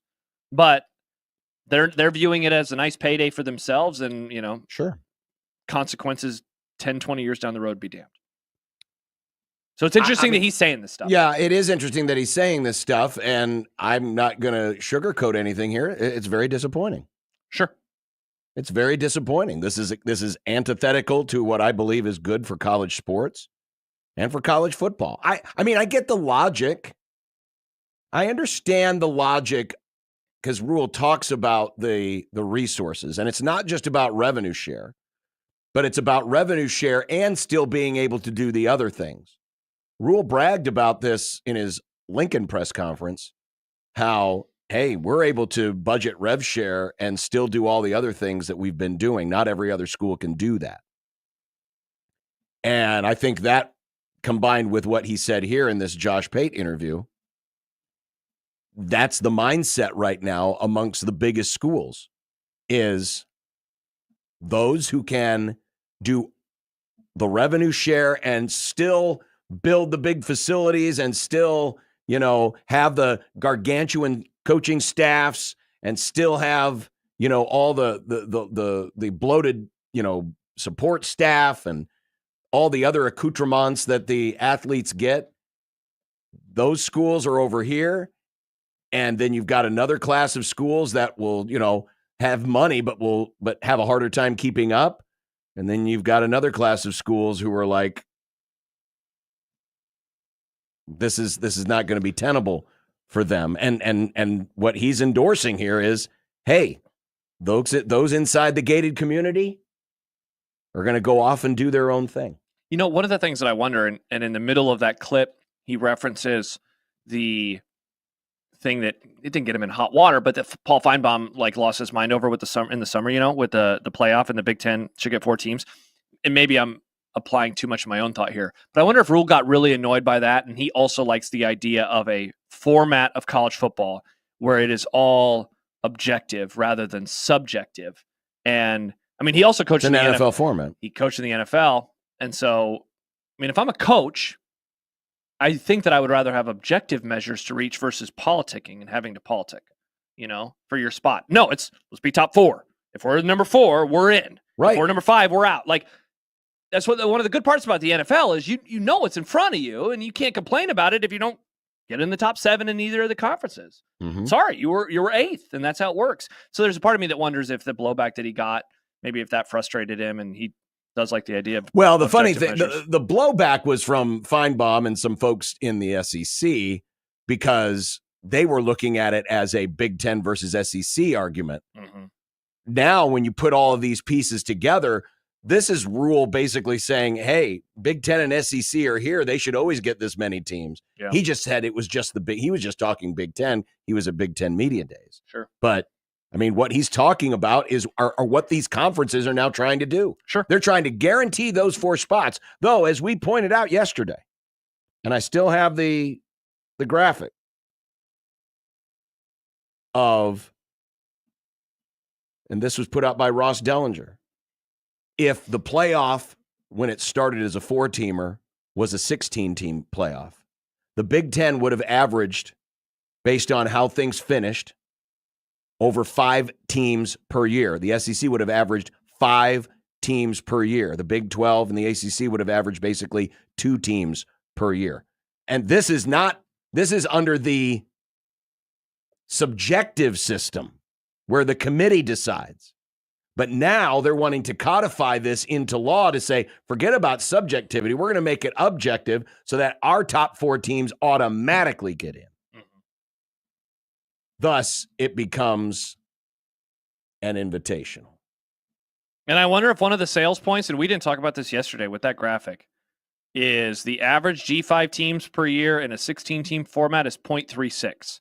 The average in the 14 team is, I think it was 0.27.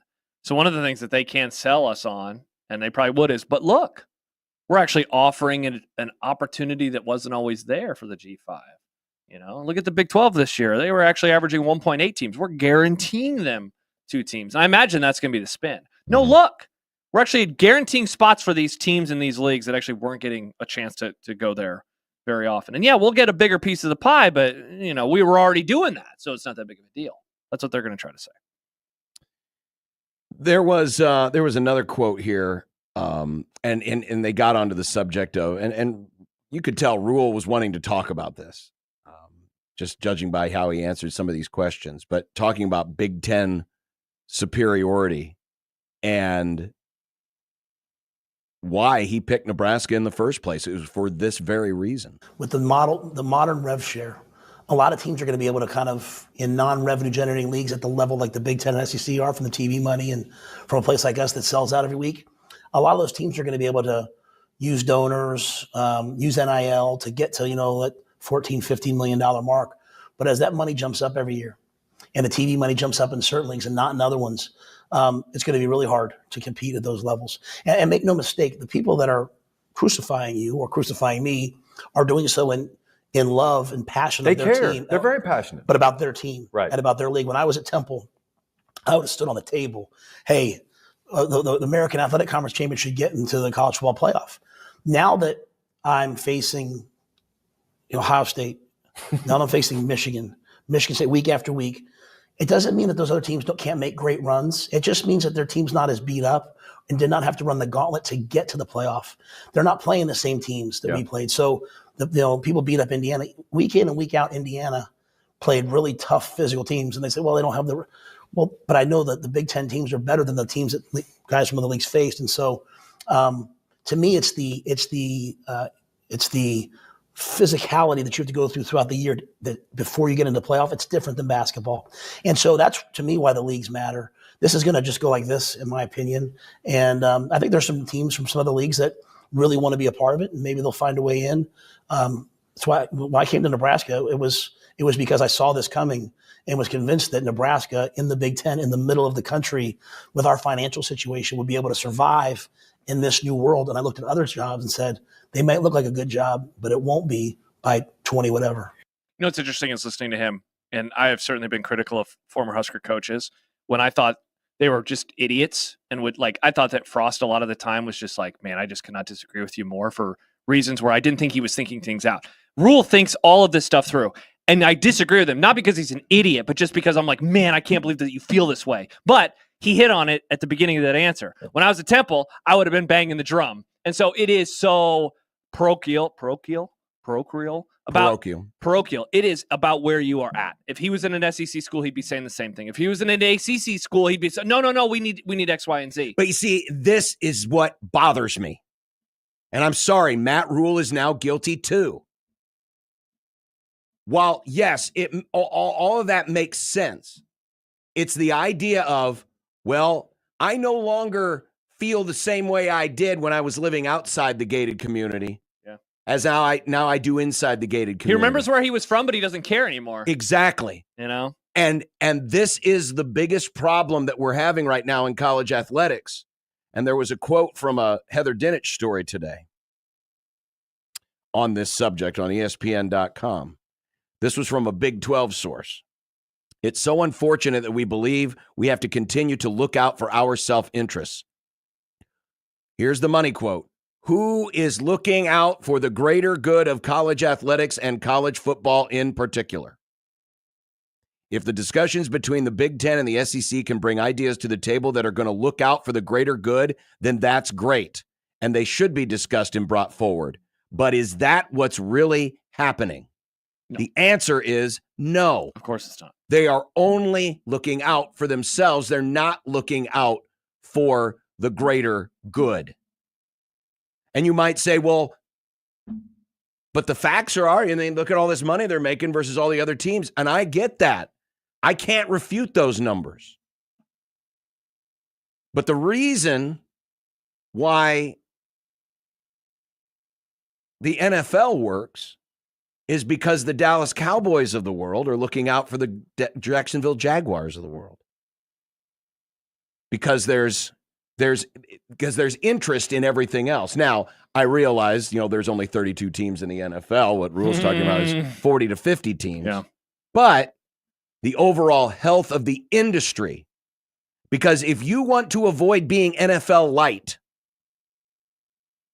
then I don't think your goal should be a super league, because that will be perceived as NFL light. And you're going to alienate a bunch of people who have had the in. Even if they never got in. Iowa State's never played for a national championship. But the fact that they've got an opportunity. They feel like they could. They feel, and that engages them in the sport, engages those people in the sport. What will happen to those people and the millions of others that are literally on the outside, who are on the outside of the gated community and will be left out? John, they're not going to watch your Super League in the numbers you think they will. It's like a group of 5 fan, but worse, because at least the G5 fan of today can still kind of squint and see it. Mm-hmm.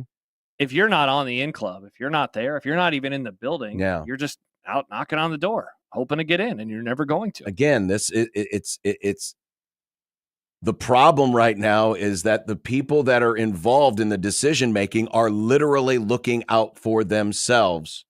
And there's no one out there looking at the bigger picture, because to Tony Petitti, the bigger picture is what's good for the Big Ten. It's his league. For Greg Sankey, the bigger picture is what's good for the SEC, not what's good for everybody else, not what's good for the rest of the country, just for themselves. I want to read an email when we return, basically disagreeing with us. Okay. And see if there is some truth to this email. We'll find out and continue the conversation. Also, Michael Brunt still to come next on 1620 The Zone.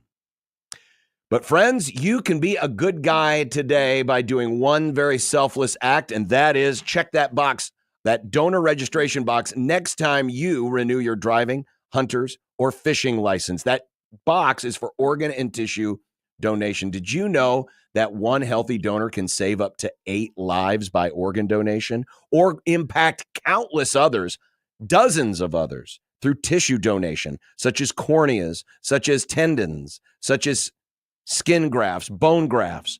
All of these things can go to help people today. And there are so many folks who have been impacted positively because somebody else selflessly checked that box when they got their driver's license. You can find out more by visiting goodguysavelives.com. And there's no cost to your family when you make a donation. There is most funeral practices can still be followed after a donation. So please think of the selfless act and check that box, that donor registration box, next time you renew your driver's license, your hunting license, or your fishing license. Or visit goodguysavelives.com. Find out how you can save up to 8 lives at goodguysavelives.com.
Max writes, this stuff sucks. These ultra-rich D-heads are doing whatever they want with our sport for their own benefit. We should turn college football into a democracy. A democracy! Democracy! Let the fans vote. What's crazy is I imagine the whole SEC and Big Ten break-off scenario would lose by a landslide. Interesting. I thought that Max was going to say, I feel like it would still result in us not getting what we want. because of emails like the one that I'm about to read from Zach. Okay. Now, I feel like I disagree with Zach on basically everything he ever says. Hmm.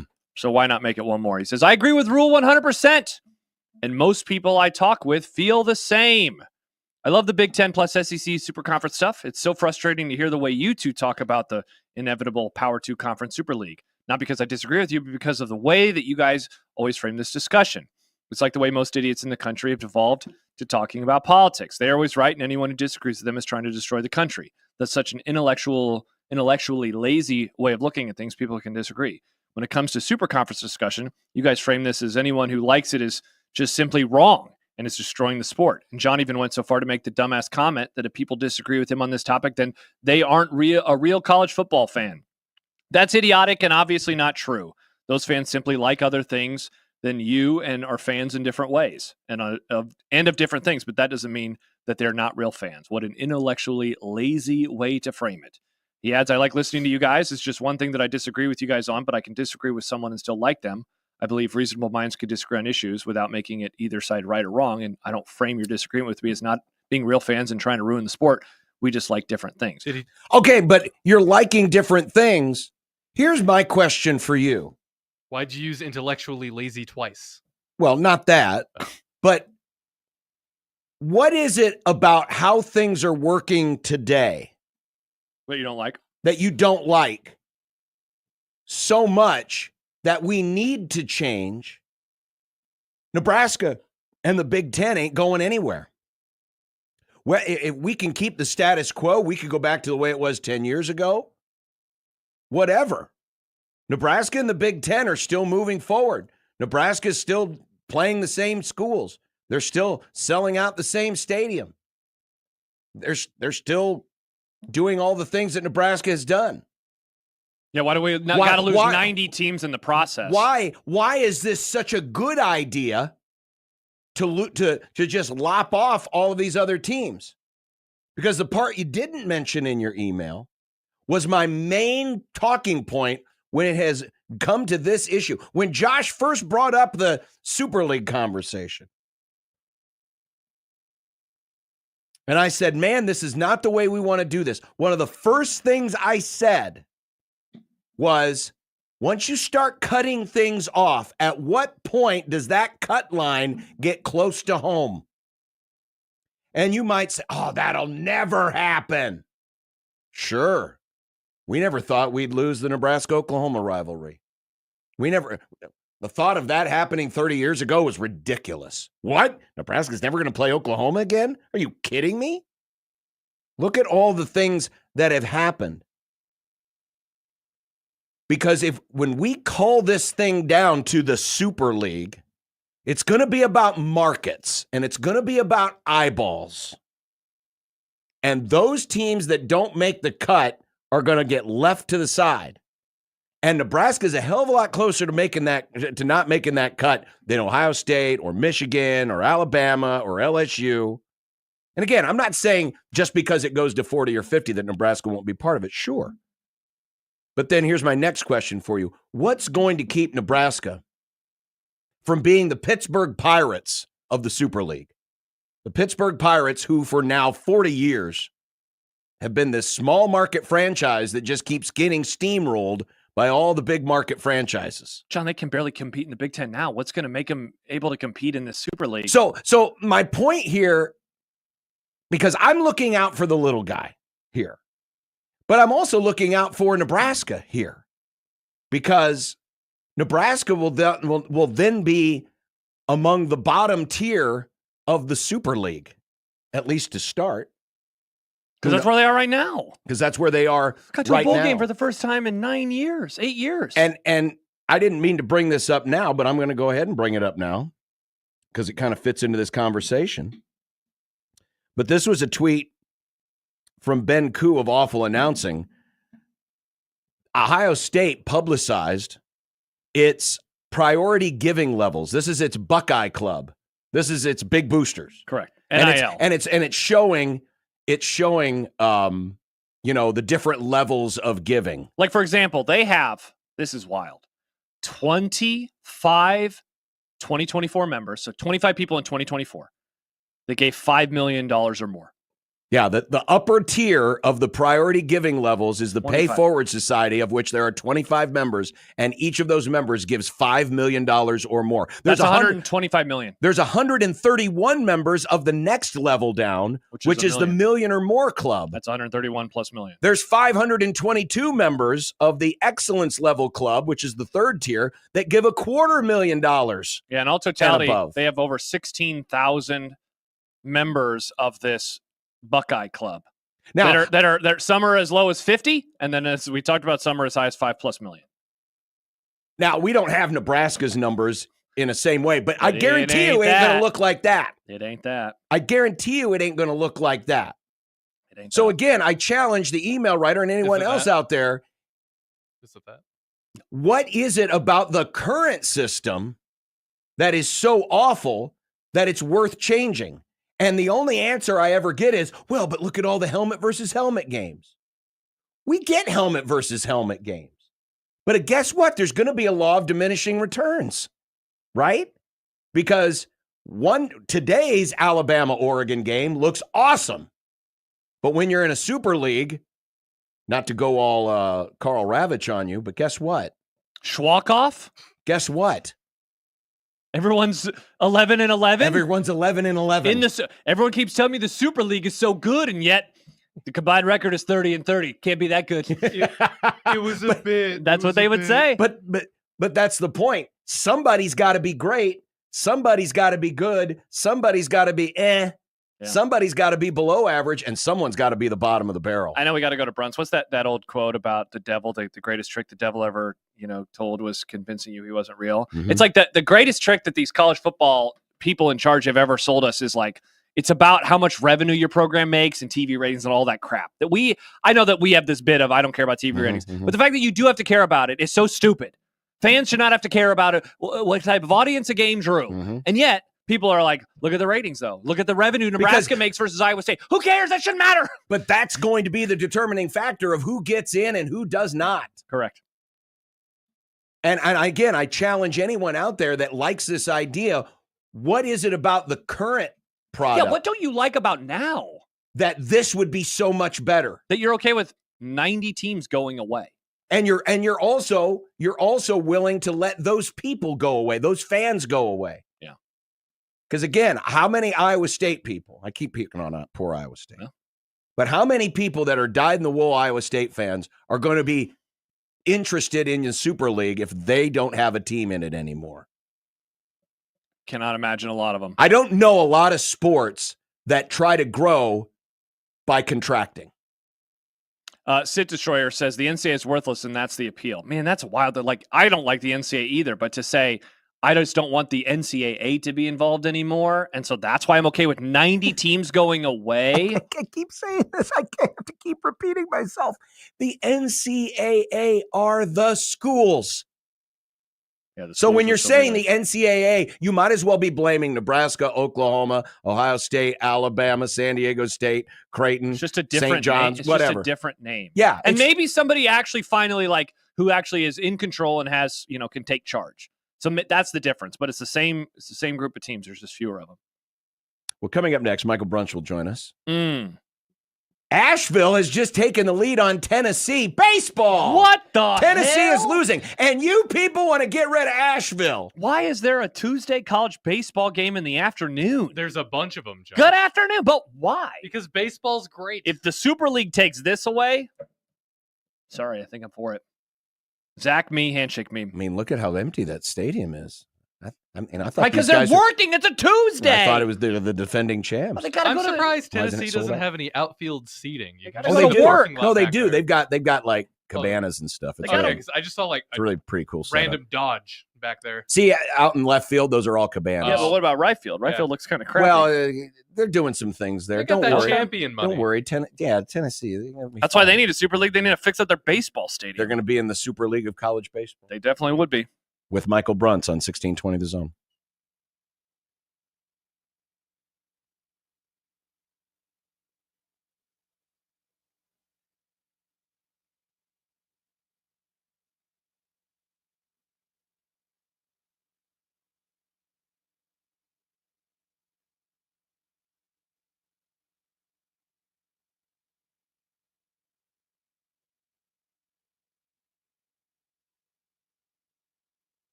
Here's a story of a man named Brunsey who covers Husker sports, boys and girls, like football and basketball, even weightlifting, like front squats and curls. Then one day, good old Brunsey called a talk show, and acting on what they thought was a hunch, John and Josh wanted to start a family.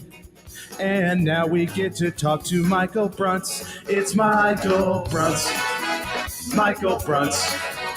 Now we get to talk to Michael Brunts. Man, I forgot how much of a tiny baby ballpark Tennessee's ballpark is.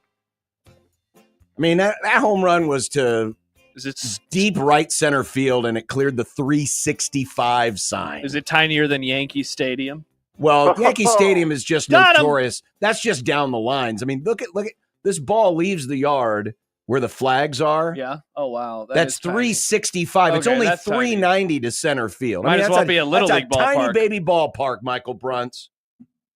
A great bit would be to go around with a golf rangefinder in college baseball parks. Ooh. And see how different the listed distances from what it actually the viewfinder shows. There's a ballpark in the Big Ten that plays about a club shorter than what it should, based on what's on the fence. So that would be. I encourage you, anybody out there that does a lot of traveling to baseball parks, to do that. I would be curious. That would be fun. Brunts, isn't it wild that when you watch a baseball game, if you were to go out there with your golf club, you would just need like your pitching wedge from home plate to reach the stands? That is, smaller ball and everything. That's pretty wild. Yeah. I think about that all the time. When you're golfing, 100 yards seems so close on the course, and yet a ballpark is pretty much 100 yards, and it feels huge and cavernous. I don't know. True. Why. Thank you, Bruns. I'm happy somebody agrees with me. Josh is also dreaming of, hey, if you just march all over a village of small people, you feel so large. No, Chimney Christmas. Didn't say that at all. I love everybody. Well, speaking of baseball, Nebraska going 2-2 in their first weekend. What's your biggest takeaway from the 2-2 Arizona weekend? Yeah, I mean, I think pitching wise, the starters, I think you have to feel pretty good about how the weekend went. I mean, it always feels like for the most part, the first weekend, you kind of, even if if you have guys that you feel like you're going to be able to count on, veteran guys, it always feels a little bit precarious sometimes. I think that first weekend out, the pitch count seemed to kind of run up quickly. And I thought Nebraska, Mason McConaughey got knocked out on Friday, but the strikeout numbers were good. I think for a small piece of time there, he looked pretty good. I think you have to be really encouraged by the last 3 days, though. I mean, you had Ty Horn go out there and throw pretty well against Vanderbilt, and then Walsh and Brockett. I think they were probably the big question marks going into the season and maybe how they would fit. Will Walsh looked just completely dominant against San Diego State, and Jackson Brockett looked great deep into the game yesterday against Grand Canyon. So I think I'd feel pretty good about that. I mean, you always kind of think like, okay, how do you feel coming out of the weekend? Because 2-2, you got the big win over Vanderbilt, which I think will certainly help Nebraska when it gets into May. But I mean, you kind of have to feel a little bit disappointed that you didn't come out of there 3-1 because the Grand Canyon game was kind of there for the taking, and you just didn't get it done at the plate well enough to get that big win. Yeah, and I was going to ask you, Bruns, kind of along those lines of like, what record should Nebraska be looking to take into the start of March, or in particular, I guess, when the home schedule finally begins in a few weeks versus South Dakota State? Like, where should they want to be? Where can they be? And I guess ultimately, where will they be? Yeah, no, I think with the series coming up this weekend against Louisiana, you need to go into that weekend looking to win it. I mean, you just need to win series. That's true of playing in February and March, and certainly in May. So going down to Louisiana and beating a team that's, historically been good. It's a very, very tough place to win. And it's going to be a big challenge there. And then you've got the tournament coming up the week after that, where you got LSU there, and that's going to be a pretty good test for Nebraska to see where they're really at, 3 weeks into the season. But I think just coming out of the next 2 weekends, more on the winning side than the losing side is probably the best. What you kind of strive for, and hope you can get a couple of those wins that are going to help you later in the season, because even when Nebraska comes back to comes home and kind of has a little bit of a homestand, it's not going to be a typical schedule every year where you've got opponents rolling through here where you're just going to roll up wins right away. At the start of March, you start conference play now that they've added 2 more series to the conference schedule. So, this is the opportunity to, you got to win some games. You got to win some games that matter now. And I think that's the goal for the next 2 weeks here.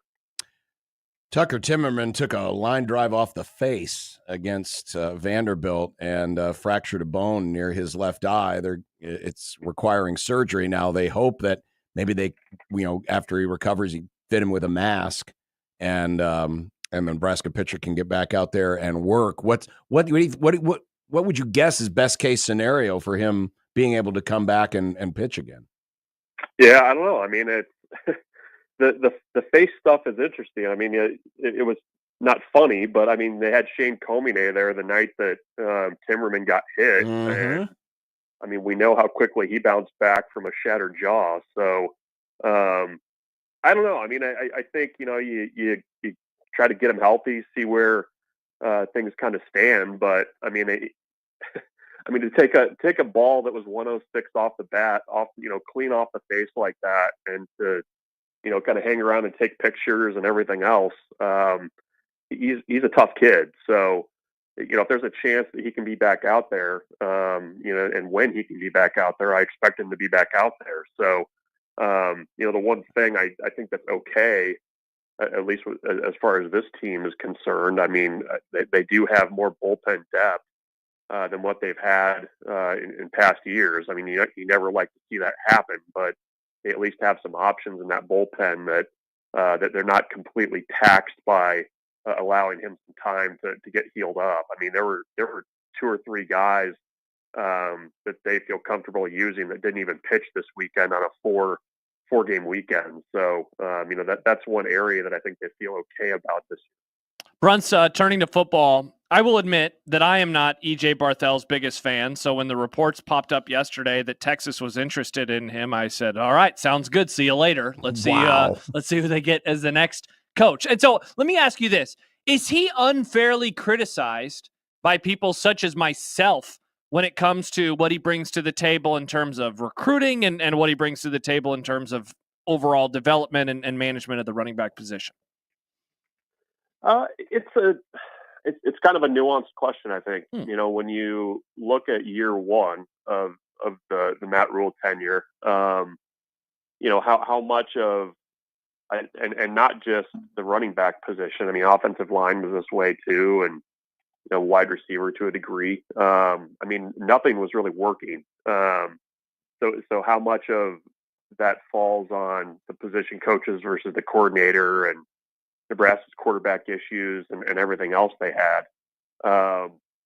Last year, a little bit more of the same. I thought that, when Dana Holgorsen took over, thought the running backs looked a little bit better. And I guess that's kind of the goal of a coordinator, I think, is to, or at least one of the results of a good coordinator is you kind of make your position coaches look good and you're able to, kind of accentuate things. So, I'm kind of eager to see what the running back group looks like, this year with an off season with Dana Holgorsen. I am kind of curious to see. I mean, this is the year where you need some of those young guys to step up at the running back spot. I mean, you didn't go into the portal and get somebody at the back spot. You brought back Emmett Johnson. Quentin Ives, we continually hear how good he is. We haven't seen that on the field yet. They brought in Mekhi Nelson. In the public scrimmage last fall, he looked pretty good, but obviously he wasn't a factor in what Nebraska was doing. So this is the year where I think we're really going to see that, just based on need and the fact that you don't have a ton of proven depth there. So we'll see. I mean, I think recruiting-wise, he's done some good work in Chicago, and was part of the efforts in St. Louis, and so we'll see there. But I do think. And even, it's kind of the question, too, I think, that Donovan Raiola got definitely kind of questioned about a little bit, too. And I think it's a little bit of the same, where when everything's kind of working together, and we'll see this year, I think, kind of where the position coaches are really at, and kind of how that's going to work, I think. This will shock you, Brunsey, but during our conversation, Tennessee hit 2 home runs in their tiny baby ballpark. One of them was a bunt. Yeah, he was bunting. Just carried. 5-3 Tennessee. So looks like the champs are back on track. You can all take a deep sigh of relief if you were worried about, UNC Asheville coming in and spoiling the party. Well, that was a concern I had. I know. I'm glad to see that Tennessee is still doing that. Yeah. So. I can't believe Brun said at a certain point very, very soon we'll be doing an over-under on number of pitchers at the ballpark. Wow. That's it sneaks up on you every year. Yes, it does. Oh, my gosh. Yes, it does. I can't hear that noise when it's -2 degrees outside. It has to be 90. It is a little jarring when you hear it and you realize, it's really cold out there. Yeah. The ball would not carry very well today because it would hurt you if you swung. The bat would just shatter. I think that's pretty much what would happen at this point. 100%. Pretty much look like, Jon Snow going after a White Walker. Look at that. Nice reference, John. Welcome. Nice reference. Brunsey, have a great week. Thanks. Yep. See you guys. Bye, Bruns. Yeah, see, they're doing some work there. They're totally redoing the ballpark there. By the way, amazing. Danny also pointed out they moved up the game because we have he lives on the East Coast now. We have unseasonably cold weather coming in tonight in the air. Oh, I don't want to hear about your unseasonably cold. Oh no! Gosh, we're all gonna get cold. God, I would kill for 40 right now. Well, you don't have to murder anybody, Nick, because it'll be 40 in like 4 days. We just got to get to next week. It will be. It will be, but maybe I'll murder you. It will take a little time because got to get the snow off the ground because the snow keeps keep the temperature down. I know. Look at this baseball. Oh, cool. Of all the things that Nick could get into, this is his god. It's not my god. Basically, I just really certainly not enjoy it. Andor. This. It's college baseball, not regular baseball. College. I also like regular baseball. I have a feeling if you put the question in front of most Americans, okay, you can only pick one form of entertainment. It's college baseball or it's Andor. Oh. You'd have a lot of people saying, I guess I'm just going to be bored the rest of my life. All right, I'm going to tweet this out. Very niche audience. What was the question? What's the poll? You can only pick one? You can only pick one. College, or one form of entertainment. College baseball, which I love, by the way. I'm not saying but I get why, a lot of people don't watch it. Yeah. That's because there's too many scores. There is a lot. Or Andor. Yeah. I love high scoring games. All right. Poll question is coming your way. It'll close at the end of the grum. Incredible. Thank you, Nick. How many people answer Meteor Strike? Oh, Big Meteor. Man, Big people Meteor. are missing out. Andor is awesome. Yeah, but there's only so many episodes of Andor. Well, there's 12, and then there'll be 12 more for the second and final season. College baseball, it's always new. Sadly. It is new. Speaking of new, you could get a new bathroom. What? Tell me more, John. You could save up to 30% off a bathroom remodel from YHIC, your home improvement company. They can make transforming your bathroom easier than you ever thought possible. Imagine turning your bathroom into a spa-like retreat. Maybe you're looking for that new walk-in shower. That's all the rage these days. Or you just want something that's more modern and functional, updated, because it's just old and stagnant. Well, YHIC bathrooms use premium American-made materials that will look great for years, and you can get financing plans that include no money down, no interest, and no payments until 2026.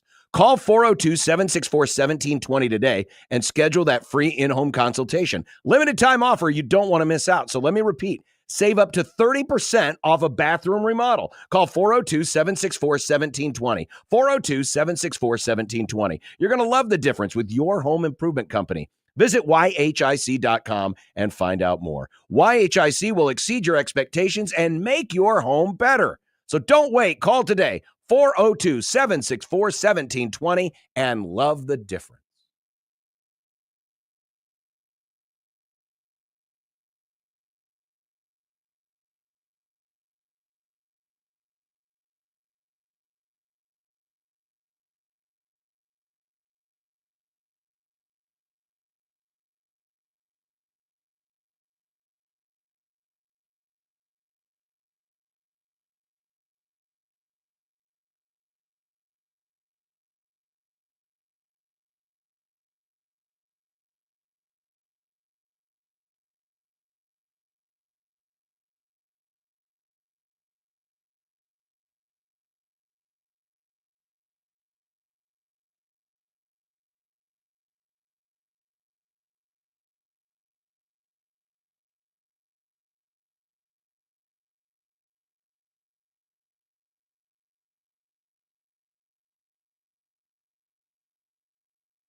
See, I can compliment your damn franchise. I know. John just but said I something. always do it off the air. Yes, John just said something nice about the Cowboys. Don't forget to vote in the poll question. You can only pick one form of entertainment and or college baseball.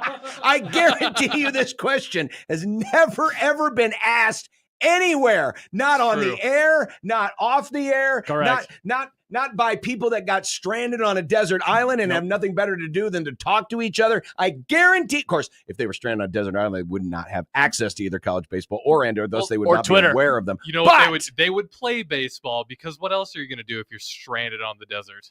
Play football. But the point remains, you'll never see another question like that asked anywhere else. Correct. KD writes, Nick choosing F1 in baseball as his sports fits his purposely contrarian personality. God forbid he likes popular things. I'm not purposely contrarian. I'm just this way. But I like football. I just don't love football. Uh-huh. It is interesting that Nick keeps getting into the sports that like 5 people also care about. Maybe one of these days he will get into it. But he does love Taylor Swift, so he's not always a contrarian. Well, I love Taylor Swift. She's the most popular musician in the world, John. Cool. Nice. You know that Omaha's place for the best Detroit-style pizza is the Backlot Tap House? We were talking about pizza earlier. It's a bar in a movie theater. Oh, man, that's awesome. And they also have their own separate one, too. They have their own separate one, too. Over in Exarban. But this is a great place for the best Detroit-style pizza you'll find in the area. 30 beers on tap, super direct, relax, I can't say it, with friends and more. This Friday, you can get $50 worth of gift certificates for only $25. It's a half-off deal. Nice. It'll be available this Friday starting at 9 a.m. at 1620thezone.com. Or you can listen to the Grum later this week, and we will have these to give to you for free. Yeah. But you'll have to do something for us. Are we going to do craps on the radio? It's the question that people are asking. I don't even... If you thought we could blow a game like Blackjack or 21 on the radio... I know the rules of craps, though. Yeah. That's so why if they say hi yo, I'll be honest, I don't know all of the rules about craps. Oh well, see, but John, this is not good. John, Josh knows what he's doing. That's the only game he plays. That's why we call him Crap Boy. Nice. If I could do we could do the very basics of craps. That would be easy. Where they would bet on the come line. Plus, we could say come line. Do you want to bet on the come line? That would be fun to say on the radio. What we could get like a sheet of paper, or you can design something in Canva that's paper size, and then we can still get a dice. And then if they roll a 6, we put the point on the 6, and then we'd have to roll another 6. We could do this. It would be awesome. And Kevin and Michael never played craps on the radio. Actually, let's do this. This sounds fun. All right, I guess we're playing craps on the radio. Is this Friday, Nick? Is this when we're doing this on Friday? Let's do this after the Kent Walgamont and the old movie magic segment. How many do we have to give away? We have. It better not just be one, because then we usually get 4. By the way, Tennessee just hit another home run in their tiny baby ballpark. Craps on the radio. This one's a grand slam. I never realized how small that ballpark It's was. a tiny baby ballpark.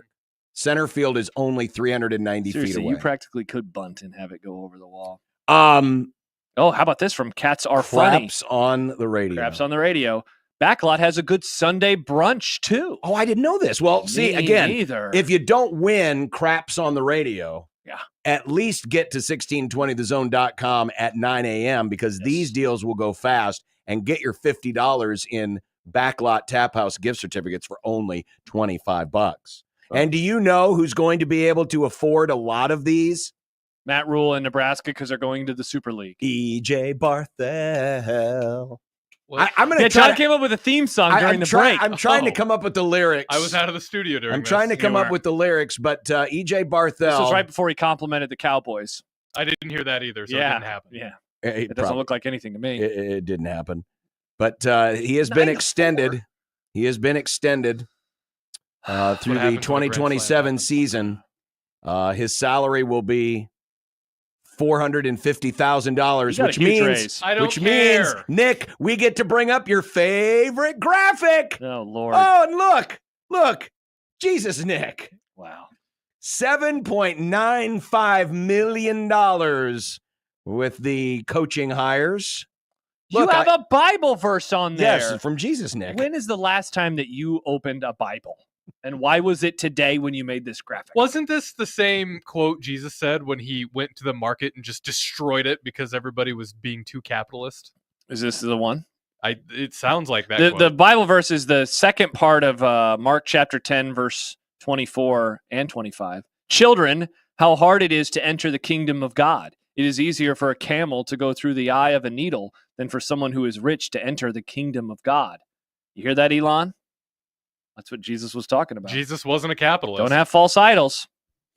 But now we have to talk about his salary. Woat topic. Absolute woat.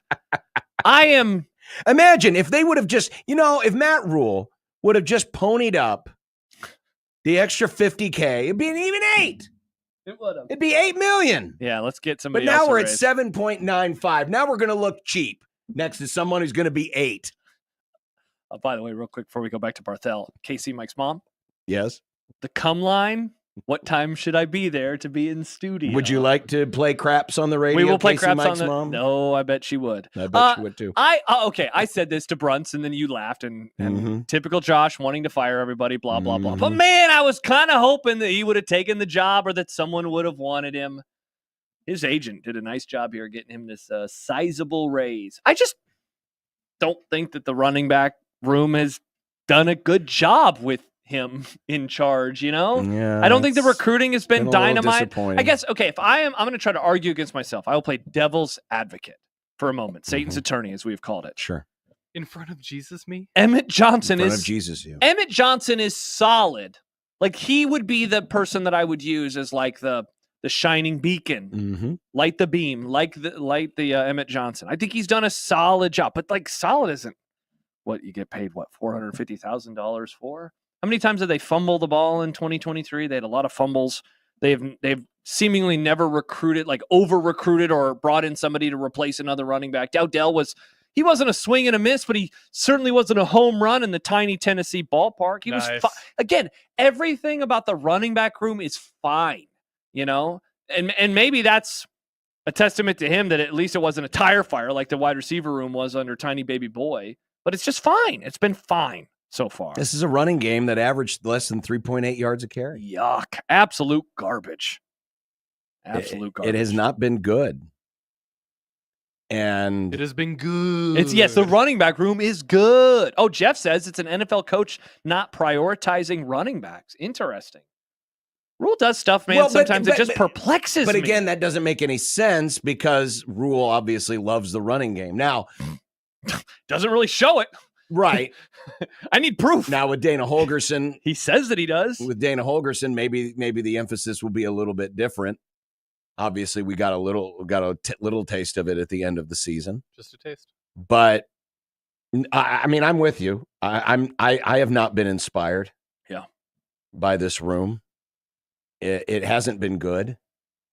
And I'm not one of those who's pining for, what I grew up with, which was great running backs and great running games, because I know that brand of football isn't being played much anymore. But I want something that would work with a passing offense. Sure. And this running game was just not very consistent. And it hasn't been good. And while all the responsibility doesn't fall on a running back's coach, it has not been trending in a great direction. A couple comments along the lines of what Brunt said when we had him on. J Boogs with a Z writes, in Holgo we trust. Max says everyone was being held back by Satterfield. That is the argument. If you want to make an argument on buying into the Barthel era, it would be kind of what we had to do. And these are Brunt's words, but kind of like what we had to do with Donovan Raiola. He was being held back by, in that case, Whipple and Frost. And in this case, it would be Satterfield as the OC. I mean, I'm certainly going to. Well, let me tell you. What's that? In the last two games, Nebraska averaged 3.3 and 3.9 yards per carry. Icky. Now, I know Iowa, so he took over with 3 games to go. So, let's give him an offseason to come up with a game plan. Sure. But, yeah. But again, they got to recruit better.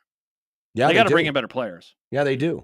Okay. So who in that running back room? You're like, man, I'm really excited about this dude. None of them. Again, I'm cautiously optimistic. What was the thing you said, Nick? Cautiously subscribe. Yes. I will cautiously subscribe to Emmett Johnson being solid. But that's as far as I'll go. I mean, at least with the wide receiver room, Shorts is bringing in some guys that have production. Some dudes. Say what you will about Nair and Banks, but even they had production. Even those were gets where it was like, ooh, that's nice.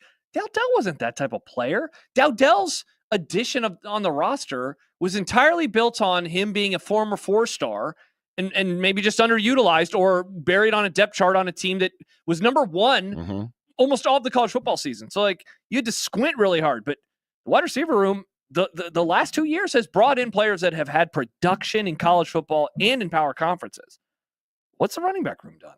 It hasn't done any of that. And certainly it hasn't brought in a game changer from high school. No, it has not. Mm-hmm. J Books writes, Dowdell was a one-dimensional player who was average at best. Yeah, and that's kind of my point. Is that was the person that they kind of held up, or that maybe that we held up for them. But it was like, look at this guy, former 4-star. But, his production was mid, very mid. Yeah, 614 yards last year, less than 4.3 yards per carry. So we'll see. Yeah. We'll see. Certainly a lot of attention will be, and a lot of people will be excited for Holgorsen, and Nebraska fans got just enough of a taste. And to where Holgersen's reputation hasn't been sullied by Nebraska yet. Because there have been other folks that have come in here who had a high reputation. Many people thought they were going to do great things here, and then they came to Nebraska and they turned out they weren't as good. True. As thought. I'm thinking of one person in particular. Diakomania. He was stinky. And I'm not saying that's and you bought in on him. Unreal. Yeah. And I'm not saying that Do we have Big Ten that Plus? Holgorsen is going to suffer the same fate. But there's still plenty of new car smell to see what this offense can become. Yeah. And and the reason why the running back it is important. Again, you don't have a running quarterback. Correct. So the running game that you're going to get is going to come from your running backs. And I just think it needs to be above average. Again, I'm not asking for 1985 again, but it needs to be above average. Mm-hmm. If Nebraska is going to make the next step that Matt Rule believes they can, the running game has to be better than it was last year. Sure. Can it? That's the question. I don't know. I don't know. We'll see. Mm-hmm. But it'll be up to EJ Barthel to make it happen. Yeah. $8 million. Nick, what do you think? I don't care. Okay. Good take, Nick. He's too busy watching college baseball, John. Well, you turned away from the Tennessee game. Yeah, because I'm 10-2. They Or scored 3. 9 runs in the bottom of the second. Well, yeah, because they play in a tiny baby ballpark. Now, Nick, I actually do have a also have good BTN players. Plus login, so we can get your precious Iowa Hawkeyes on during the break. Yes, thank you. I was playing on a Tuesday. Why are so many teams playing today in the afternoon? This is kind of unusual to have so many Tuesday afternoon games. Yeah, is it because it's the first week of the season? Are there spring breaks going on already at some of these other campuses? campuses? That'd be wild. It's only February. Yeah, I know. I'm just asking out loud. Get nutty. Wow. Welcome back. He is so entertained by this. I know, he really is. It's a stunner. He is so entertained by this. Remember when I first started, I wouldn't have cared. Yeah, you got all mad when we were like, Nick, you need to watch the game this weekend. And you said, why would I need to watch the game for my job on a sports talk radio show? Mm-hmm. And look at you now. Sometimes I watch the game. You're unironically watching North Carolina, Kansas State baseball. I mean, you turned it on. Yeah, but you asked me to. I asked you to turn on baseball, not specifically this team. Oh, okay. I want to watch Iowa. Okay, well, we'll see if we can get it done. Well, Iowa's not on yet. Yeah, they are. Big Ten Oh, Plus. I thought. I have a login. I just got to find the I password. see. I'll look it out. I see. Is it password? And Daniel points out again, afternoon is because of weather in the south. So all these games are in the afternoon because it's going to get 40 degrees tonight in the south? I guess. Wow, soft-ass part of the country. Huh, weird. Well, they have the ability to do it. I mean, yeah, sure, why not? I wonder if that'll give advantage to the northern teams that are currently playing. They're like, I'm used to this. 40 degrees, let's go. It's 2 degrees in Manhattan, Kansas right now. They know what's up. They know what's up. And all kidding aside, yeah, I look at games like this, and this is another reason why going back to the Big Ten, SEC, trying to take over the world conversation, why these things matter to me, because it's the trickle-down effect. This isn't just about what's going to happen to football. This is what's going to happen to all of these sports. Mm-hmm. Mm-hmm. And I'll pick on baseball here specifically. We in this community rely a lot on those 2 weeks in June. It is big business, and it's a point of community pride. And when all of this stuff starts going down, it will have an impact on other sports. Do you really, for those of you who might argue, well, maybe this will allow for, other sports to govern themselves. Volleyball will do its thing and basketball will do its thing and baseball will do its thing and everything will be fine there. Do you really trust the same people that are doing what they're doing right now to college football to also be entrusted to do the, quote, right thing for college baseball, to do the right thing for college volleyball, to do the right thing for basketball? Do you trust those people? Because it's the same people making those decisions. Mm-hmm. It's the same people. And that's the other part of this that really concerns me, because there will be a trickle-down effect, and it will be a dramatic trickle-down effect. And it's not crazy. I've heard the same things you have heard, Josh, from people that I know and trust who are tied in. The Iowa game was canceled. About see, it's already started. They canceled the Iowa game because of it. No, and all kidding, all joking aside. Where the possibility of the College World Series not existing in the way we know it to exist, where it exists, is certainly there. Yeah.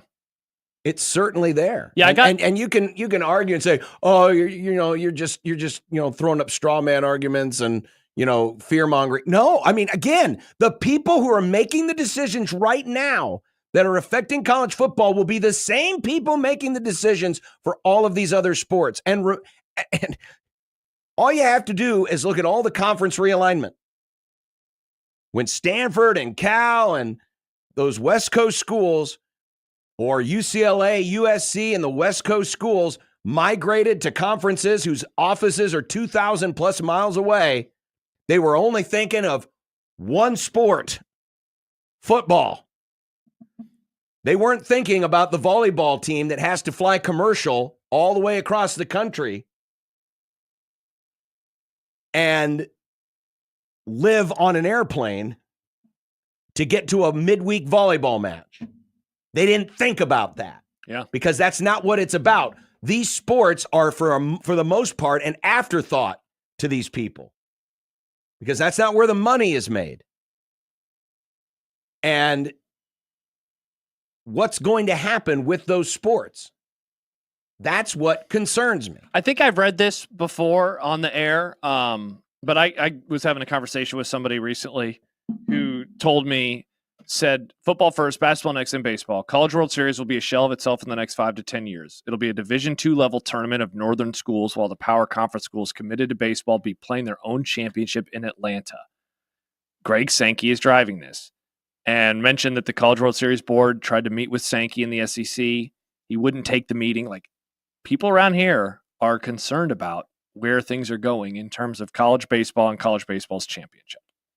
So, yeah, I'm with you. I'm with you on this. Well, I'll give you another example. And this just came across the wires not long ago. This is a Washington Post story. More than 100 Power Conference women's basketball players have formed a nonprofit players association. It's not a union, he's saying, but it's a players association.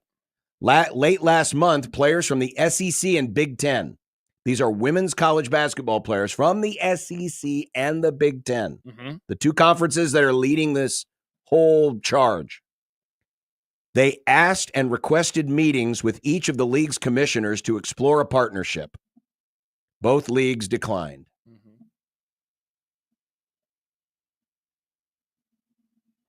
Interesting. So we know where their priorities are and where they aren't. And that is my biggest question, is who's looking out for the greater good? Because if you want something to thrive, you do have to look out for the greater good, not just for number one. We all want to look out for number one. But if we want to do something that many people can enjoy, we have to look out for the greater good. And nobody is doing it. No. Nobody. All right. When we come back, if those aren't hot takes enough, we've got other hot takes, because it's time to go to the super hot take market. Today, I'm going to look at basketball. Same. Both professional, Oh, God. and college. John talking about the NBA, this ought to be good. Sean, why? You'll find out next. All right, let's do it. That's why it's the super hot take It market. is. Yeah, can't This argue place with you. has everything, It really does. including college baseball. That's true. Look at that. UNC's leading 4-2, Nick. Nice. And no Iowa today because the game got canceled. Look at those pretty Got uniforms. Sad. Those pretty Carolina uniforms. They are great uniforms. The little Argyle stitching down the side. You should be excited. I am. North Carolina's a regular competitor in the College World Series. They are. Bum, bum, bum, bum. Although I want to see a non-regular competitor in the mix. Like Stony Brook. Well, you'll get that someday when the College World Series doesn't SEC have takes SEC. their tournament to Georgia, Yep. and we get, Nebraska and Kent State, Oh, man. Congrats to Nebraska on making another College World Series. followed by Northwestern and North Dakota State. Oh, God, that sounds terrible. 16-20 the zone.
It still has that new store smell. There's still that excitement of being here inside of a brand new store. You know, everything's still clean. The push carts don't have the wheels that get all wobbly and like pull to one side. It's so They're like literally training people as you're in there because Yeah. everyone's got to learn the system. yeah, and they Nobody's make had- sure they're overstaffed, so there's Oh, more yeah. people to help you until they Uh-huh. get to that point where they don't staff anybody, and then you can't find any of your hardware you're looking for. Nobody's had sex on any of the grills yet. Not yet, anyway. Not yet.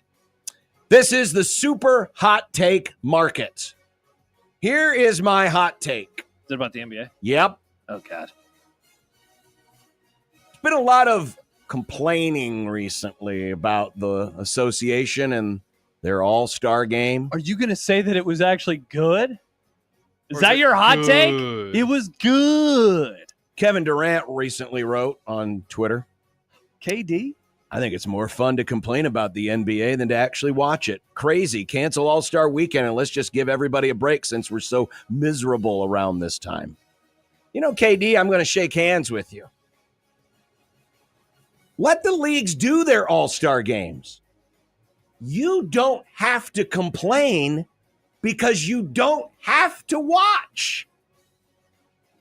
Don't watch it. If you're an NBA fan and you don't like the All-Star game, don't watch it. There's other things on. You can find other things to do.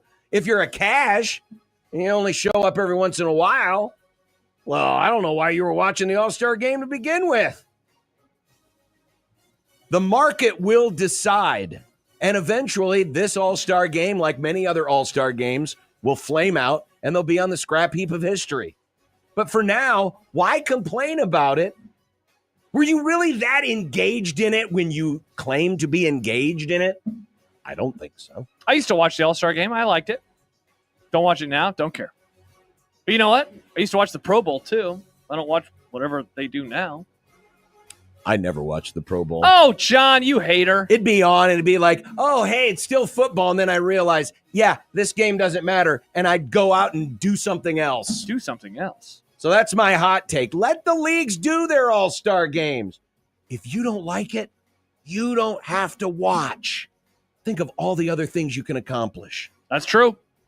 Hot take, I believe. Not to trigger some of our audience from earlier. Here we go. Yesterday's college football playoff news is the beginning of the end of college football. There we go. I don't even really. We've already done it. We've already done it. It's the beginning of the end beginning of of the college end. football. I did want to read this excerpt from Stuart Mandel's column about it yesterday. He says, the great irony here is that those conferences and all others have spent the past 4 years decrying other major changes in the sport, the so-called Wild Wild West of NIL, the transfer portal, that have thus far had no negative effect on the product whatsoever. If anything, they've helped disperse talent and create more parity, making the playoff more attainable for more of their members. But that doesn't mean college football is indestructible. The single biggest threat to its popularity is the most recent cycle of realignment gone wild, which cost 12 West Coast schools their natural rivals, exiled 2, Oregon State and Washington State, to Siberia, and has effectively told every fan base outside the Big Ten and SEC that their school is unimportant. Legislating that distinction into the playoff will alienate large swaths of the country, all for something that is completely unnecessary. Again, that's my challenge to anybody who says this has to happen. This is necessary. Necessary? Why is it necessary? And why is this going to make your enjoyment of the sport greater than it is today? Because usually when you change things either because you absolutely have to or to make them better. What is absolutely necessary and what is going to make this better? I don't think anything. This product better. Hot take, though, I could be talked into. I promised you a college basketball take, John, and a college basketball take I will give you. Okay. Who did you see in person on Sunday that was not named the Creighton Blue Jays? Oh, I did see the Butler women's team warm up That's before their not game. what I meant. You know, I have the St. John women's team tomorrow, and they played Butler. St. John's beat Butler. Hot take I could be St. talked John's. into. St. John's, the men, are going to the Elite Eight or will be bounced before weekend number 1 is kaput. Dude, I watched them, and a lot of the things that you mentioned with them ended up coming to be. That said, this is always one of those hot takes where I'm sure some people are probably nodding their heads and saying, Josh, this isn't even a hot take. They kind of Josh. stink. Something Matt DiMarina said to us last week has been stuck in my noggin ever since, and that was, we sure this team is like that much different than last year's? They just are winning more games. But their style and playing in a way that can be dictated by officials. And we've seen a lot of teams where they get into the tournament and suddenly they are bounced because the officials are going to whistle it a different way. Plus, dude, if you can't shoot and you can't score, dribble, pass, shoot. I mean, it says it in the open. Basketball is fun. It's not a fun or winning style often in March. So they're either going to be able to ride this wave of annoying style, and I mean, they are tough as hell to play, and they rebound and they play great defense, but you got to knock down some shots. Did you hear that crash? That was our shopping carts running into each other. Are we in agreement? Here's the hot take I can be talked into. Are you going to pick up a drill while you're here? But I'm not going to be wishy-washy like my friend here who's deciding between, should I go with the Taster's Choice or the Sanka? No, I'm reaching for the Starbucks. St. John's is going to have an early exit from the NCAA tournament. Whoa! Because of the style they play, and this isn't sour grapes. I mean, St. John's is winning, God bless them, and they're getting it done. Yeah. But your point, I have heard this said many times in conjunction with why the Big Ten fails at the tournament. Because the game they play in the regular season, officiated by generally the same group of officials, is not the same game that ends up being played in the tournament, officiated by officials from all over the place. You don't get Big Ten officials. And I have heard this being proffered about. I mean, I don't have any empirical data to back it up, but I have heard people inside the sport say, well, maybe the reason why the Big Ten doesn't excel in the NCAA tournament is they don't have the refs. They're so used to having games officiated one way that when it's called a little bit differently, it messes things up. Yep. Matt DiMarinas, who's getting a lot of love here today. Whoa, Matt, this is the Matt DiMarina segment. In the super hot take market. That's because Matt is in the next aisle over. He's shopping for some cereal. Of the 10 most fouls called in a Big East Conference game this season, 4 of them have been a St. John's opponent. 3 of those games were played at Madison Square Garden. You look back at some of the foul totals. Providence in a 2-point game, 23 fouls called against Providence. Butler, 20 fouls. Villanova, 29. Marquette, 24. And Creighton, who averages barely over 10 fouls a game, got called for 23 the other night. This is not to say that the officials are bad. They're good. They are. They're good. The point, though, is that St. John's could end up falling under the same fate as a lot of these Big Ten schools. Purdue. And because the game will be called differently in the tournament, Illinois, and because they don't shoot the ball very well, it could lead to an early exit. It's a hot take I can be talked into that St. John's will have an early exit from the tournament. Now, I'll throw one thing out there to the Johnny's fans if they're looking for a little hope. Because their name is John. Since 2012, only 2 teams have made the Final Four while shooting 33% or worse from 3. This year, St. John's team shoots an anemic 29% from 3. That's so gross. There have been two Final Four teams that shot less than 33% since 2012. Do you know what they have in common? They were both coached by Rick Pitino. The GOAT. Nebraska could have had him, and they didn't want him because he had sex one time. On a grill? No, it's not because he had sex. It's restaurant. because he arranged for players to have sex on recruiting trips. There's a big difference. They had a lot of grills at Louisville. At least he did it for his players. Meanwhile, at other schools, it's just the other players who do it for the players. All right, look at us. Look at us crashing our takes into each other. We were crashing our takes into each other. I like it. And by the way, for the record, if you're like Judge is bitter because they lost. No, remember, I'm Big East guy. I'm rooting for the Big East to do well in the tournament. I don't care. I just wanted to have a take. John loves conference cheering. Yeah, of course. He's going to be rooting them on. Go St. You know, John. you know why? Creighton. You know why? You know why? Units! Because your idiots in the Big Ten and the SEC are trying to blow everything up. Blow it up. So I need the Big East to be as strong as possible so that when they do get blown up, at least we'll say, hey, but we kicked your ass. Yeah, and your name is John. Take that, John. Good point. There you go. Hot take market, baby. That's the super. That's not a. That's right. That's Sorry. the super hot take. We should market. make a little graphic for this segment, Nick, that could show up on our glorious StreamYard. It could. Could make a fun graphic. Wow, how amazing is that? We had the same exact. I know, and we didn't even talk about this. No. Speaking of hoops, are we ever going to talk about the NCAA tournament expanding so we can alienate more of our listeners by saying this is stupid? Well, are we? That's the funny thing is It seems like people agree with when us it on comes this. to this. Yeah. People are Alabama fans booed. They were booing. That was great. Alabama fans. Yeah. They're probably, honestly, you know what they were booing? That it's not football season. They were like, boo, what is this sport with the round ball? Boo. He's like, no, you guys are second. Boo, we want to fire Kalen DeBoer. T-shirt, boo. Boo. We can, but we also need to have our neighborhood watch program. Oh, that's right. We got to watch the perverts. We got it. It's the neighborhood watch program next. When are we going to talk about baseball? Oh, and we have a slice of college. Gosh, there's so many things. There's so many things. So many things. 1620 the zone.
It's time to head into the neighborhood and look out for the children.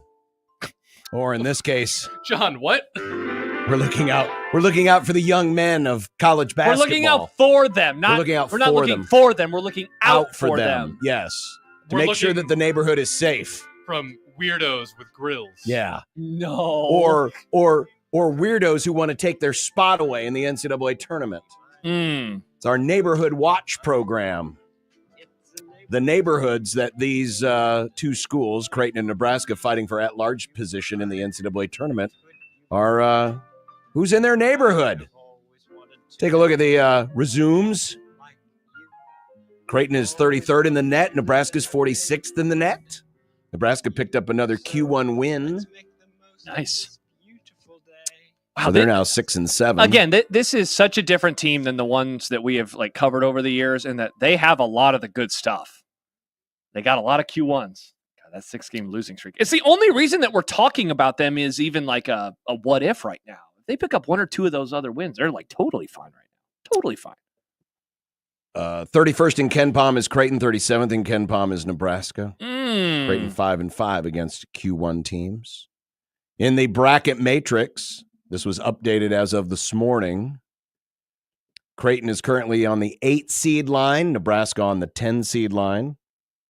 Omaha's got a few folks thinking that they're going to win the Summit. They're in there. Believe it or not, there's 1 out of 97 brackets that does not have Nebraska in the tournament. Who is this? How do we get rid of those people? In the words of Nebrasketball Mike. Nick, find that drop for us because we need it right now. How do we get rid of those people? I search those people. I and I think suppose we'll you find got to it. make me look this up here. How do we? Yeah, how didn't you not already have this? You know that I'm going to ask this. No, I didn't know you were going to ask this. Play this drop for us, Nick. How do we get rid of those people? How, John? How? We ban them from the show. We're never inviting this guest on. What's his name or her name? Or their name. To me, those people are idiots anyways. That's Nick Bob. dratings.com. dratings.com. Sounds like something somebody in college would make. Yeah, exactly. The only thing worse would be if it's fratings.com. Am I right? dratings.com. They Let me look suck. here. Well, Like this doesn't Donovan, look this. No, Dilly Bar. I think I think Bar Nebraska ratings. is in the tournament. So this hasn't been updated. So he has updated it to put them back in. All right, I'm in on you, D. So there you go. All right, never mind. We don't have to get rid of those people. We don't have to get rid of those Nick, people. invite the Dilly Bar man on the show. Thank you. Let's go to Mr. McDermott's neighborhood. Creighton sitting, and this is according to Bart Torvik's T-Ranketology. Creighton is on the 8 line behind UConn. What? What? But they beat him. But they also lost to him, John. People forget. Oregon, UConn, Creighton, and Memphis are on the 8 seed line. The teams that are just ahead of them, Clemson, Gonzaga, Louisville, and St. Mary's. Teams just behind them on the 9 seed line include Ohio State, New Mexico, Baylor, and Texas. But not Nebraska, because Nebraska is apparently on the 10 seed line, according to Bart. They are. We'll get to their neighborhood. sorry. We'll get to their neighborhood in just a moment. But I did bring up the different resumes of all of these schools in Mr. McDermott's neighborhood. Yeah. And when you compare Q1 results, Creighton actually has the second most Q1 wins of any of the teams in their neighborhood. Like Gonzaga, who's a seed line ahead of them, they're only 2-5 against Q1. Now, Gonzaga also plays in the West Coast Conference, so they don't have as many opportunities. But they also did not have their usual They've been mid this year. super strong non-conference Yeah. They're not as good. schedule. I'm glad I taught you guys that word. Mid? Mid. It's a fun word. Oregon has 6 wins against Q1, But a loss to Nebraska, 6-6. famously. So Creighton represents pretty well in that category. Mhm. In non-conference strength of schedule, Creighton's 39th, which is among the top 3 or 4 teams in Mr. McDermott's neighborhood. Oh, yeah. They got the Kansas game on there that they won. They got the Those Bama are game good. on there, which they lost. Those are good. But they have that on. They have the second, actually, no, I'm sorry. Nebraska. The 4th best average opponent net ranking, Creighton does, of the teams in their neighborhood. Mm-hmm. So they have a good resume that stands up. Also, as we're about to transition to Nebraska, how about this? Nebraska has wins over 3 teams that are in Creighton's neighborhood, including Creighton, and a loss to another in St. Mary's. They beat Oregon, they beat Creighton, and they beat Ohio State recently. Now we move to a couple houses down. Wow. Mr. Hoiberg's neighborhood. Oh my gosh, what's going on with his hand, John? Ah, Well, it's flying. it's a little disfigured. And it's apparently detached. Apparently, Mr. Hoiberg was fixing the fence outside. He has a nice little white picket fence outside of his ranch, bedroom, 3-bedroom ranch. Oh, wow. And he took a nail into the hand. Ouch. It was a If painful only day. he had a drill. It was a painful day for Mr. Hoiberg's neighborhood. Yeah, it was. But they got the win, and that's all that matters. But Nebraska's on the 10 seed line. At the top of it now. Look at that. The 9 seeds, which we mentioned earlier in Mr. McDermott's neighborhood, Ohio State, New Mexico, Baylor, Texas, just ahead of Nebraska. Then you've got Nebraska, BYU, West Virginia, and Utah State on the 10 seed line. And then all of those 11 seeds, which includes Vandy and San Diego State, Arkansas, Georgia, Oklahoma, and VCU. So comparing Nebraska's resume with the other teams in their neighborhood, Nebraska's 6 wins against the Q1 are tied for the best with Oregon, who is 6-6. And of course, as you mentioned, Nebraska beat Oregon. So yes, of the teams in Mr. Hoiberg's neighborhood, Nebraska has tied for the most Q1 wins. Sadly, though, the Rutgers loss did drop into the Q3 category. Those monsters. But that shouldn't be too much of a detriment. Yeah, when you look at, again, comparing them to the neighborhood teams, they have a lot of stuff that other teams don't. They have a lot of road wins. They have a lot of Q1 wins. Road wins, Nebraska only trails of the teams in Mr. Hoiberg's neighborhood. Memphis, who has 8. Utah State has 7. New Mexico has 6. And then Nebraska comes in tied for 4th most road wins with 5. Wow. In terms of average opponent net ranking, like Creighton, Nebraska is in the upper half of all the teams in Mr. Hoiberg's neighborhood. They have the 5th best mark in average opponent net ranking. So Nebraska looks pretty good in their neighborhood right now, even if Mr. Hoiberg slammed his hand through the picket fence. Ouch. Sam writes, and Sam's a Creighton fan, so you're going to have to help me out with this one, John. 8 UConn versus 9 Nebraska would be fun, and I think it should happen. Is that because one of his enemies is going to go down? Or because he thinks UConn would roll Nebraska? I don't know. You'd have to ask Sam. Does Nebraska have a chance to beat UConn? Do you think Nebraska could beat UConn? Yes, of course they could. Okay. Nebraska could beat. I hate to do the whole. It's about matchups. No. Oh. The what is it called? The we do it all the time in football. The comparative. Eckel? Where if Team A beats Team B, then Team B beats Team C, then Team Nebraska A beat Creighton, but Creighton beat UConn, but UConn also beat Creighton, so then it's just going back on itself. Exactly. Oh, no, they absolutely could. Okay. They absolutely could. There's no question that they could. I don't know if they would, but they definitely But could. would they? There's been some folks, and there have been some bracketologists that have had Nebraska and Creighton I was going to ask you about matching up this. in the first round. That's not going to happen. That right? cannot happen. Because they played in the regular season. Bracket rules. It's why Nebraska won't play another Big Ten team Until the Sweet 16, right? Well, I think is that what they tried to do? They try to do, but now it's harder with the bigger leagues. But in the first round, there won't be a rematch in the first round. So if Nebraska and Creighton were to play again this year, it would have to happen second round or later, like it almost did in 2014 until Tim Miles got kicked out of the game. Transitive property is the word that you were looking Transitive for. property. Thank you. you. Go Sox. The other thing I was going to ask you about this is that are there rules about the West Coast schools that are now in the Big Ten playing Big Ten teams earlier?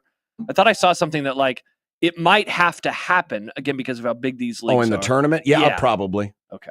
Oh, here we go. Sam has followed up. I would like to see the interaction between UConn Twitter and Nebraska Twitter. Oh, yeah. Can you imagine Jack Mitchell going at that? Is it No Escalators Yes, or whatever? That the No annoying Escalators ass account. UConn account? Yes. I hate UConn. I I've always hated You Nebraska fans would finally get to know what we get to do. You root for UConn. You stop it. You rooted for them last year. You're not allowed to. You're not allowed to say that. You're not allowed to say what? Go UConn. That's what you say. You say go UConn. UConn doesn't. No, I was Unix. talking about the fan interaction. I wasn't talking about the game. I was just talking about the fan interaction. You know, the first time I heard you say units like that earlier, I thought you said Unix for some reason. I'm like, why are you Unix? Okay. Unix. John's the one rewatching Game of Thrones. That's right fair. now. Yeah. By the way, Ferris. Tim Kruger, our local bracketologist, just dropped his most recent bracket. He's got Creighton as a 7 seed and Nebraska as a 9. Wow. Nebraska. 2 straight tournaments for the first time since the early 90s, if they make it, Nick. That was before I was born. You were not even in the craps table we were talking about earlier. You weren't even that, Nick. Mm-hmm. You weren't even that. That's true. Coming up next, Steve Sipple. Wow. We'll find out what he thinks of Matt Rule supporting the Super League. Now he's probably going to like it. Also in the happy hour, A slice of college baseball. Baseball. We've been getting a lot of college baseball today. Look, North Carolina Peanuts.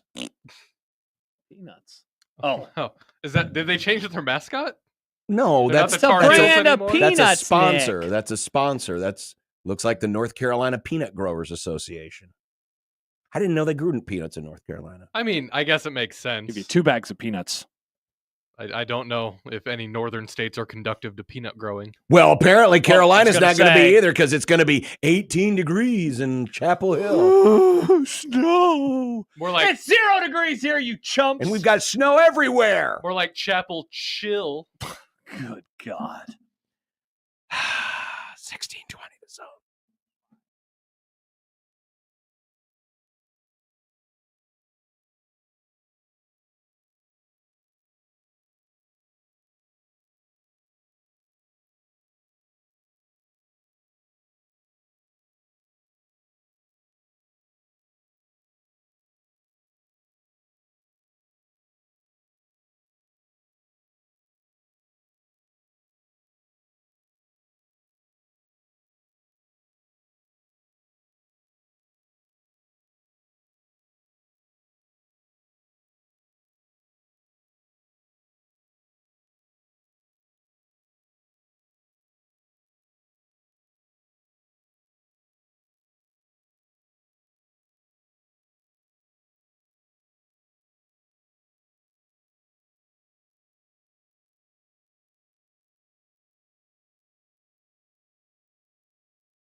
Throw.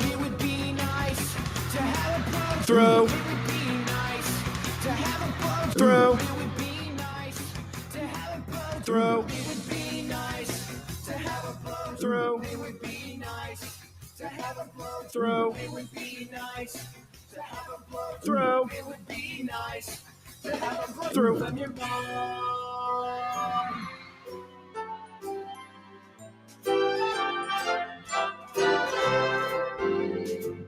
Sipple the snowflake is one old triggered soul with reading glasses sitting on his nose and takes that really blow.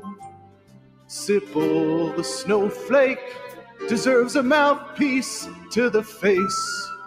He says LeBron's the GOAT and Steph will choke. Then he runs to his safe space. Hey, we gotta be careful here, he tells us when we speak. But when 10 games air in a day, he thinks that's too many. Oh, Sipple the snowflake says words like mature. He's a blogger now and an honor too, and also really old. Look at that. Steve Sipple of HuskerOnline.com. Hello, Sip. Hi. How are you guys? Good. How are you, man? Was that around? was that a confusing question? No. Just the way you answer is like, fine. I get it. We all are suffering right now. Oh, We're because all Barthel's depressed back? because of what? Barthel is back. I thought Sip was sad like I am. Wow. I was not gonna go there, Sip. I was gonna talk about the weather and how cold it is. It is cold. Josh is a bit triggered that EJ Barthel is back. What now? Why? Because I don't think he's that good of a coach. Well, I don't know.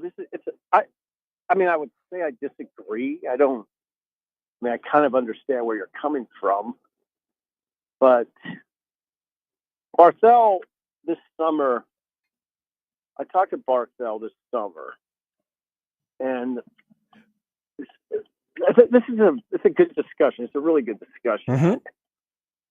He, he was just trying to get established in his cities, the recruits. St. Louis, he's St. Louis. He was. I don't know if he still is in Chicago. And he was just literally still trying to get his foot in those places, get his name out, get to know guys. I always read the kind of the discourse about, he hasn't landed anybody. And then I think about that conversation. It's very real. I mean, it takes time, but we don't give anybody time. We're not bent that way. We're not bent that way as a society anymore. Some of these questions are societal in nature. You just move on. Just move on. Move on. Move on. He hasn't done anything bad. I thought he developed. I think he's developed Emmett Johnson pretty well. He's in the midst of developing Emmett Johnson, so we want to pull the rug out. I thought he did a decent job with Dowdell. Dowdell needed to be developed, left, so you don't even get to really develop. Mm-hmm. So now you just got to pull the rug out. And I get it, Josh. I mean, they did it wide receiver. Right. They do it. You do it. And some are, but I would say this. I think some moves are more, the need to make some moves is more apparent than others, I think. And with Barthel, I don't see it as apparent as maybe McGuire. I don't look at them the same. They're different. They're different situations. So I don't know. I get it. I've heard a lot of that. But in Barthel's case, I don't agree with it necessarily. Did you think, I mean, when you look at Nebraska's running game, is it something that you're like, man, this is a group that you can lean on? Because this was a group that averaged less than 4 yards a carry last year. Please say that again. I said, is this a group that you feel that Nebraska can lean on when they need to? Because it was a group that averaged less than 4 yards a carry. No. This is where, Josh, Josh's opinion, that's why I just don't summarily dismiss that opinion. Mm-hmm. No, not necessarily. I don't, right? I'm now, it's possible that Emmett Johnson makes a big jump though, right? He's bigger. You saw in the dunk contest in February. He's definitely added weight and bulk, which was needed. I don't. It's hard to be a little running back in the Big Ten and expect to get 1,000 yards. So let's see what that looks like. Has Barthel recruited at the level you want? Probably not. I mean, unless Ives is more than we think. So I guess because of age, I've become a little more patient. Josh is younger. Like, there's a part of me that says, well, how can I judge? Josh, can I convince you of this? How can you judge Barthel in a manner where you show him the door before you even know what Ives looks like on Saturdays? That's where I have problems. Like, what if Ives rushes for 800 yards and averages 5.1 a carry? That's pretty unfair, right? Oh God! By the way, Barthel recruited him, helped develop him. Look at him; he's really good. But we fired him. So I don't know.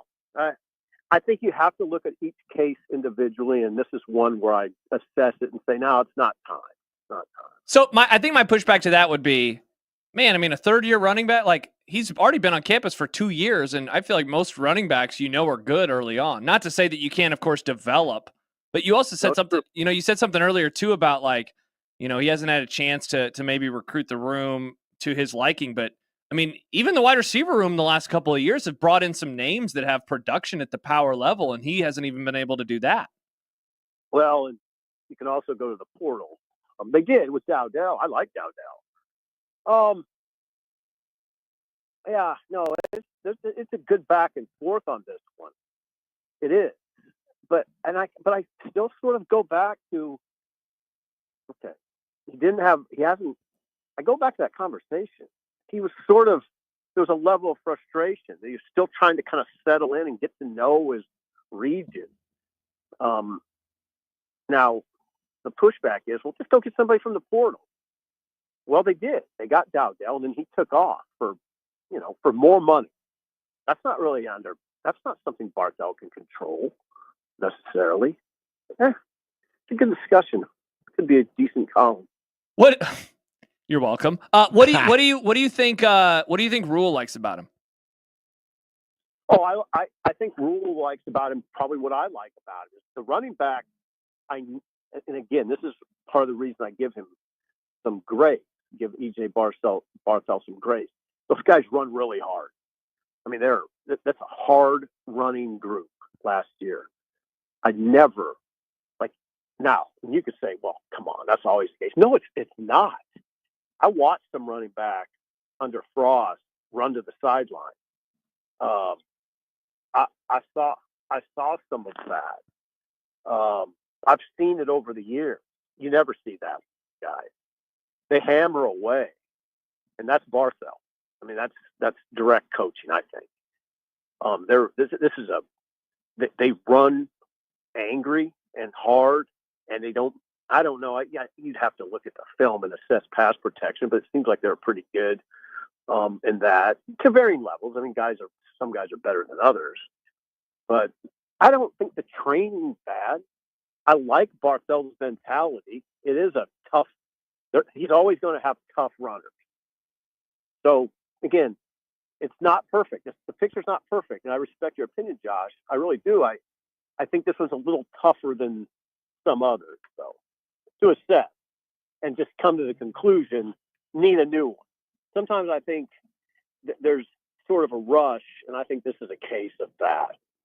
That's fair. Steve Sipple joining us from Husker Online. We were talking about this earlier, but Matt Rule, with an interview he did with 24/7 Sports earlier this week, it seems to endorse a Super League. He talked about, playing the 40 or 50 best programs.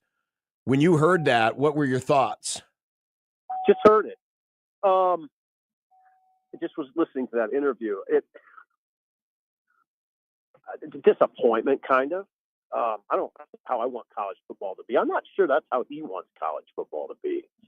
There's certain realities attached to the discussion now, and what he's talking about is the 40 to 50 teams that are able to put the sort of resources in it that Nebraska does, and that Penn State does, and that all of the Big Ten and all of the SEC do, and then there's obviously the others in the power conferences, ACC and Big 12. That's not the college football I ever want. That's just my opinion. And again, I don't think it's exactly. If you listen to the totality of that interview with Rule, there's a lot about the college game he just doesn't like. And I've always, for the last couple of years, I've said what I appreciate about Rule is, he may not like it, but he deals with it, and he does so enthusiastically. But it's clear he doesn't like going to 105-man rosters. He just said he doesn't like it. He doesn't make any.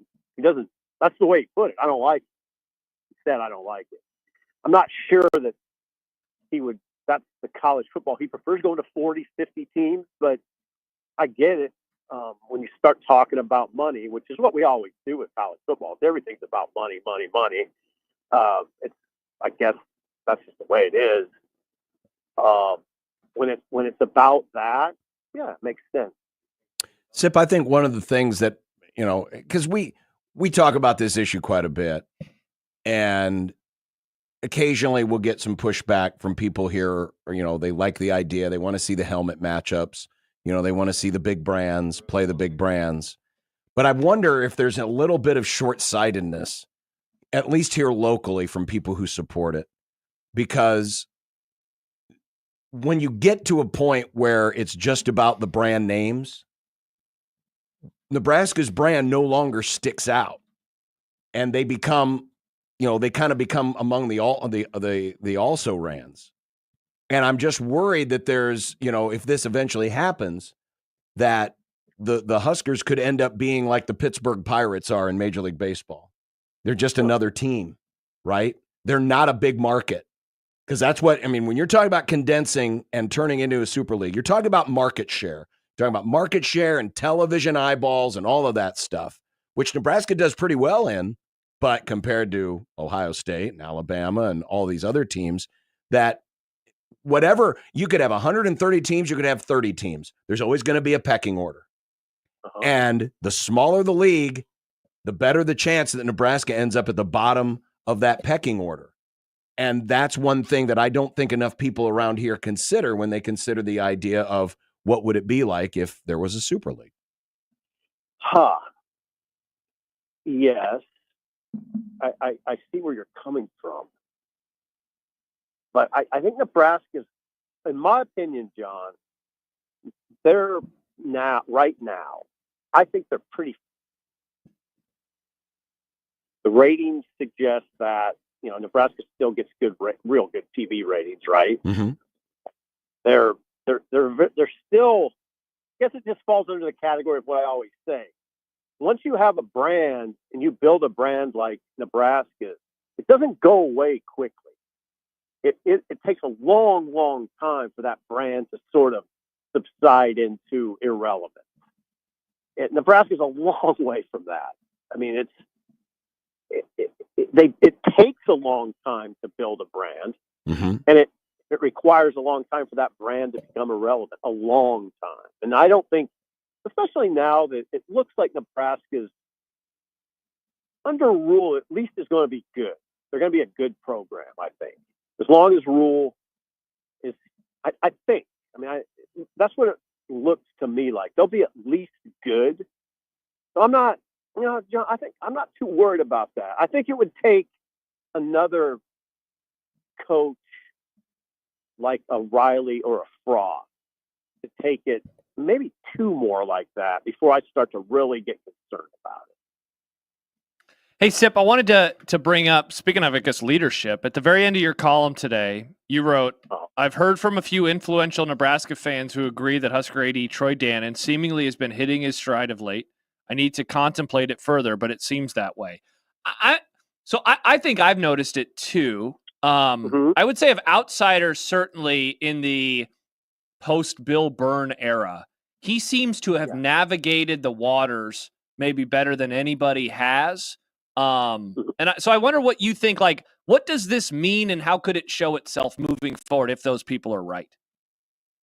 What it means and what I've seen is, first of all, how Nebraska handled the John Cook matter, the retirement, the hiring. It was to have that go off as seamlessly as it did is not a magic act. There's a lot that goes into that. And to me, maybe the bottom line in that is respect for your boss. That there was enough respect for Dannon that nobody leaked it. That's the other thing about Dannon. What I've noted about him is, in my limited dealings with him, is he does command a lot of respect. He's very with it. He has a charisma that I wasn't aware of when they hired him. He does have the it factor. I think that's becoming more apparent to people the more interviews he does. I saw him speak at Omaha Holy Ghost, and I was sort of blown away. I was, I'm 58, 57 years old. I've seen ADs talk. I wasn't enthused at all about it. I was kind of, I got to listen to another AD here.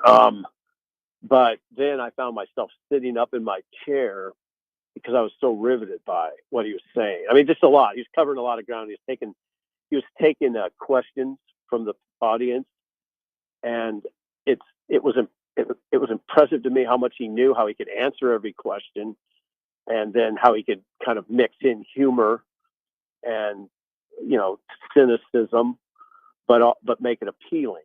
So it was all there. The picture was good.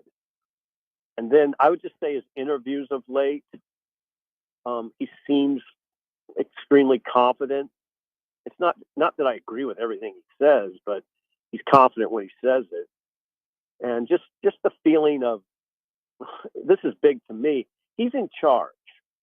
Okay? No, there's nobody else over there that's in charge. He's in charge. And that's, I think that's the way. What am I talking about? I mean, there was some narrative back when Trev was around that Rule was in charge. That kind of narrative's gone away. I mean, it's Dan. Everybody knows Dan is in charge.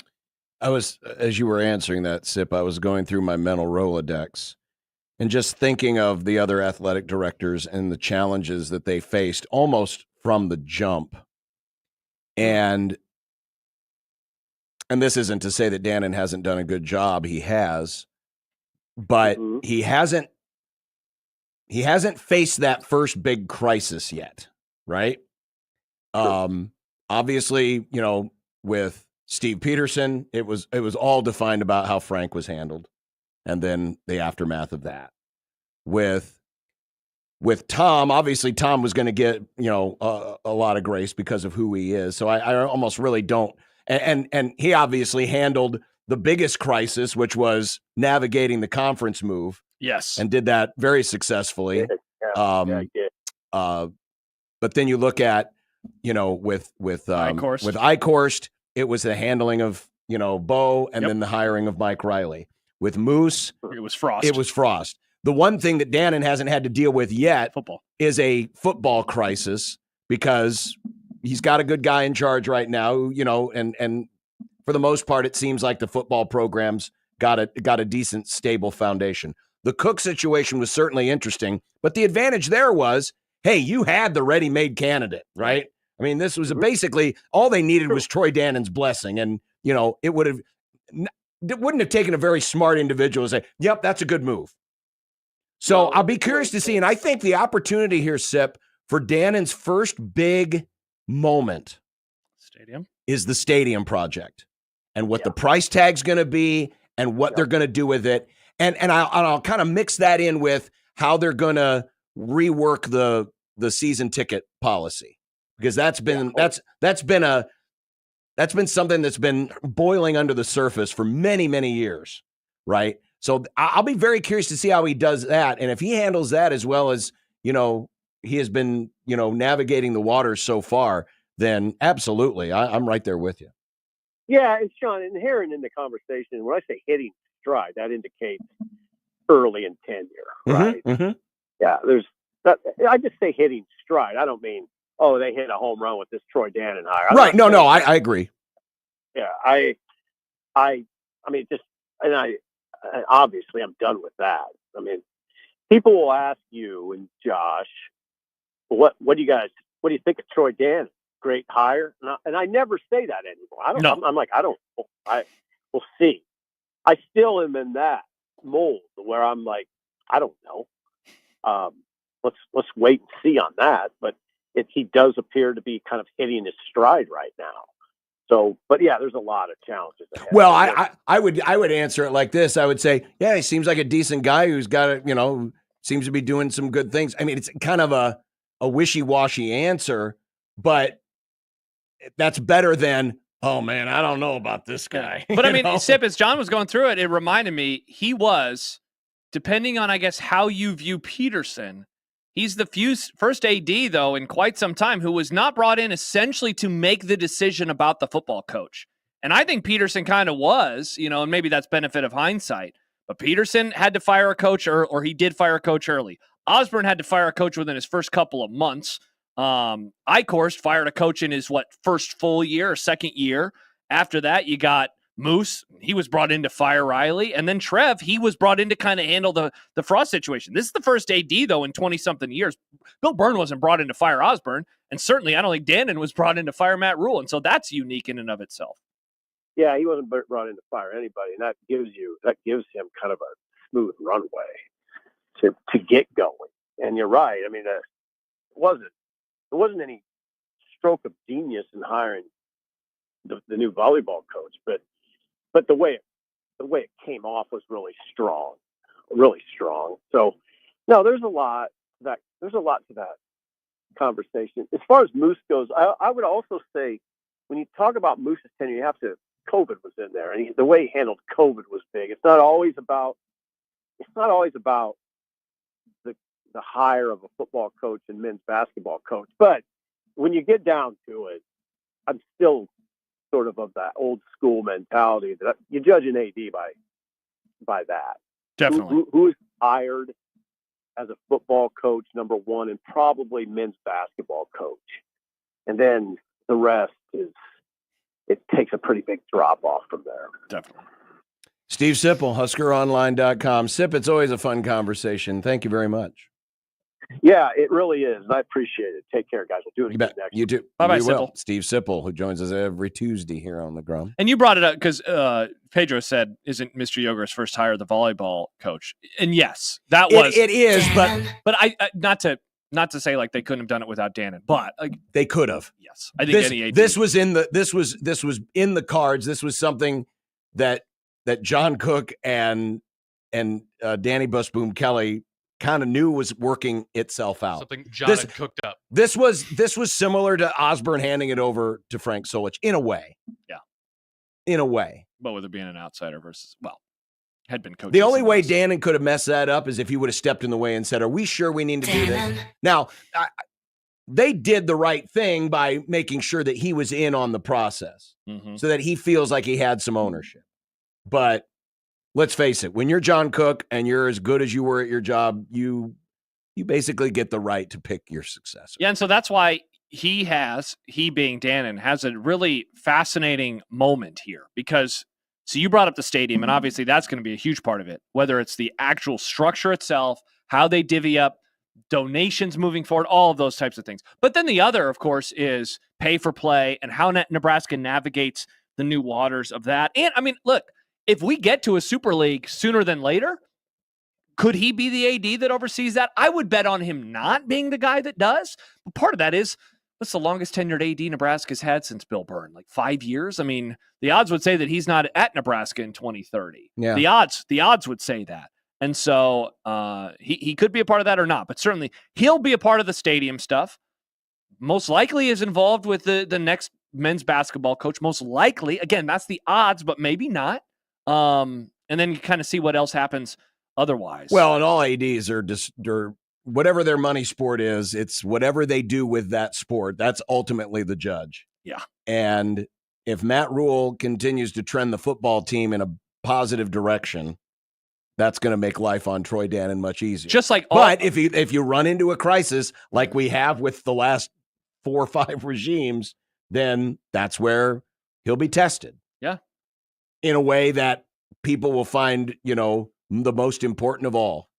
But yeah, I'll be curious. The stadium project, how that comes about, how the reseating of folks when it comes to donations and ticket prices and all of those things, that'll be the first real test of Troy Dannon's administration and how they navigate that. Think about the things that are going to happen on his watch. You're going to have the football stadium changing. You're going to have alcohol at football games for the first time. I mean, he was the AD that oversaw booze coming. When the beers start flying from the third row, he's going to have to take hit somebody. That's going to be on Troy Dannon. That won't be on Bill Moose. And Bill Moose would be like, "Oh, let me add that to page 48 of my book." Told you so. I told you so. I nailed it. It's going to be quite the change at Nebraska. But again, he was brought in after year 1 of football, and that's different. That's very different. Peterson was brought in, and Solich was out within, I don't know the exact number of months, but it was essentially within, well, it was that year, right? He got hired in, end of 2002, beginning of 03? I mean, Solich was out within a year. Osborne fired Callahan within a couple of months. Eichhorst waited a little bit longer. Moose waited like a month and a half. Eichhorst only waited longer because he was stopped from doing it in his first. And you could say the same about Trev. So like every AD since Peterson showed up pretty much fired their coach or wanted to fire the coach within that first year. Yeah. This was the first time that didn't happen. And so correct. In a way that's like good and bad. He's not able to make his stamp in the football hire, but he gets to do a lot of other stuff that ADs haven't had a chance to do around here. I'm guessing he's fine with that. Oh yeah. Sam writes, Fred Hoiberg imminently gone at Nebraska, according to 1620 The Zone's Josh Peterson. No, just the odds say. The odds say that he'll get to hire the next basketball coach. Well, odds. When the army of the white... Don't tell me the odds. When the army of the whiteboards show up. Yeah. Everyone's worried about AI. What they should be It's worried the about army- is it's that the board army is of- going to pop it's- off our wall and beat us to death. Well, when Fred wakes up one morning and looks out his back window and the army of the whiteboards this is would be a marching on his house. Canva, Nick. This would be a good graphic. He looks out the window. He's drinking his morning coffee, and he's like, what is that there in the forest? Fred, winter is coming. Mm-hmm. The whiteboard walkers. The whiteboard walkers. You don't want that.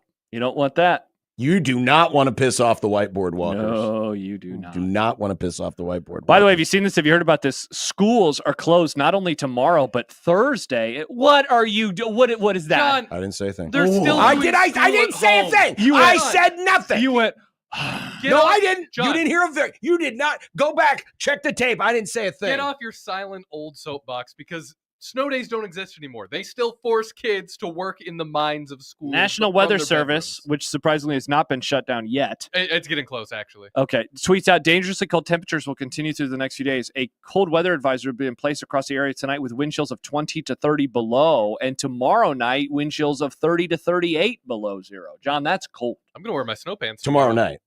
And in the morning, too, when the kids go to school. You want those kids to freeze? I can't wait to slow motion your reaction. Say anything. No. When I slowed down, that's what you did. You know how cold it was last night, John? You heard nothing. On my way home, There was silence.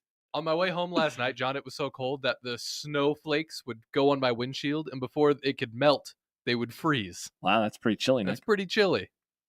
It's going to be colder than that. You want little kid sickles everywhere? Yeah, John wants dead, frozen children. Oh, no. All over the metro. I didn't know we were teaching kids outdoors. Back in my day, we walked in the cold. Uphill, both ways. Sam writes, John Bishop here for frostbite. Yeah. I didn't say anything. All right, well, I said nothing. We'll go back and rewatch Go the tape. back and look at the tape. We'll look at the tape. And we got to get to a slice of college baseball. And a slice of college baseball. But we were just talking about Troy Dannon. One of the things he has heartily embraced is name, image, and likeness. And name, image, and likeness is all about what On the Line can do for your favorite school, whether it's Creighton, Nebraska, or Omaha, because they partner with all 3 major Division I programs. And it gives you, the little guy, like us, we're all together in this, a chance to make our contributions towards our favorite school's NIL. And here's how it works. Visit athleticsontheline.com, based right here in Omaha. athleticsontheline.com. Pick that favorite school, Nebraska, Creighton, Omaha.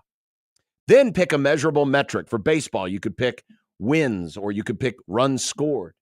Football, you could pick touchdowns. You could pick first downs. Basketball, you could pick field goals, points, whatever the number is. Then attach a donor amount.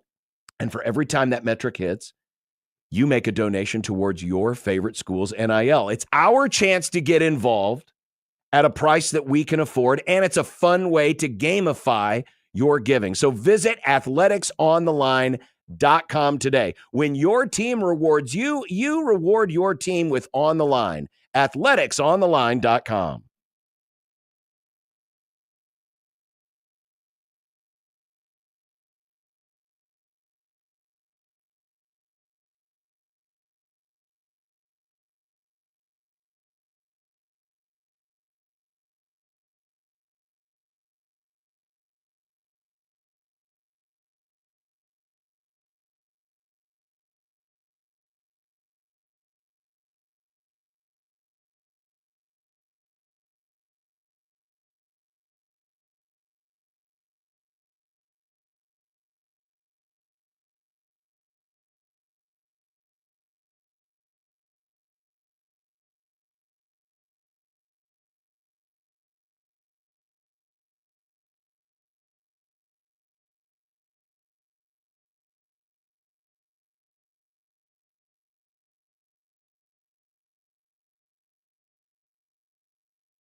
It's time to enjoy a nice hot slice of college baseball. Davis in the right-handed batter's box. Roderick set. Here's the pitch. Line drive towards second. Caden Grotbaugh's there. He squeezes the line drive.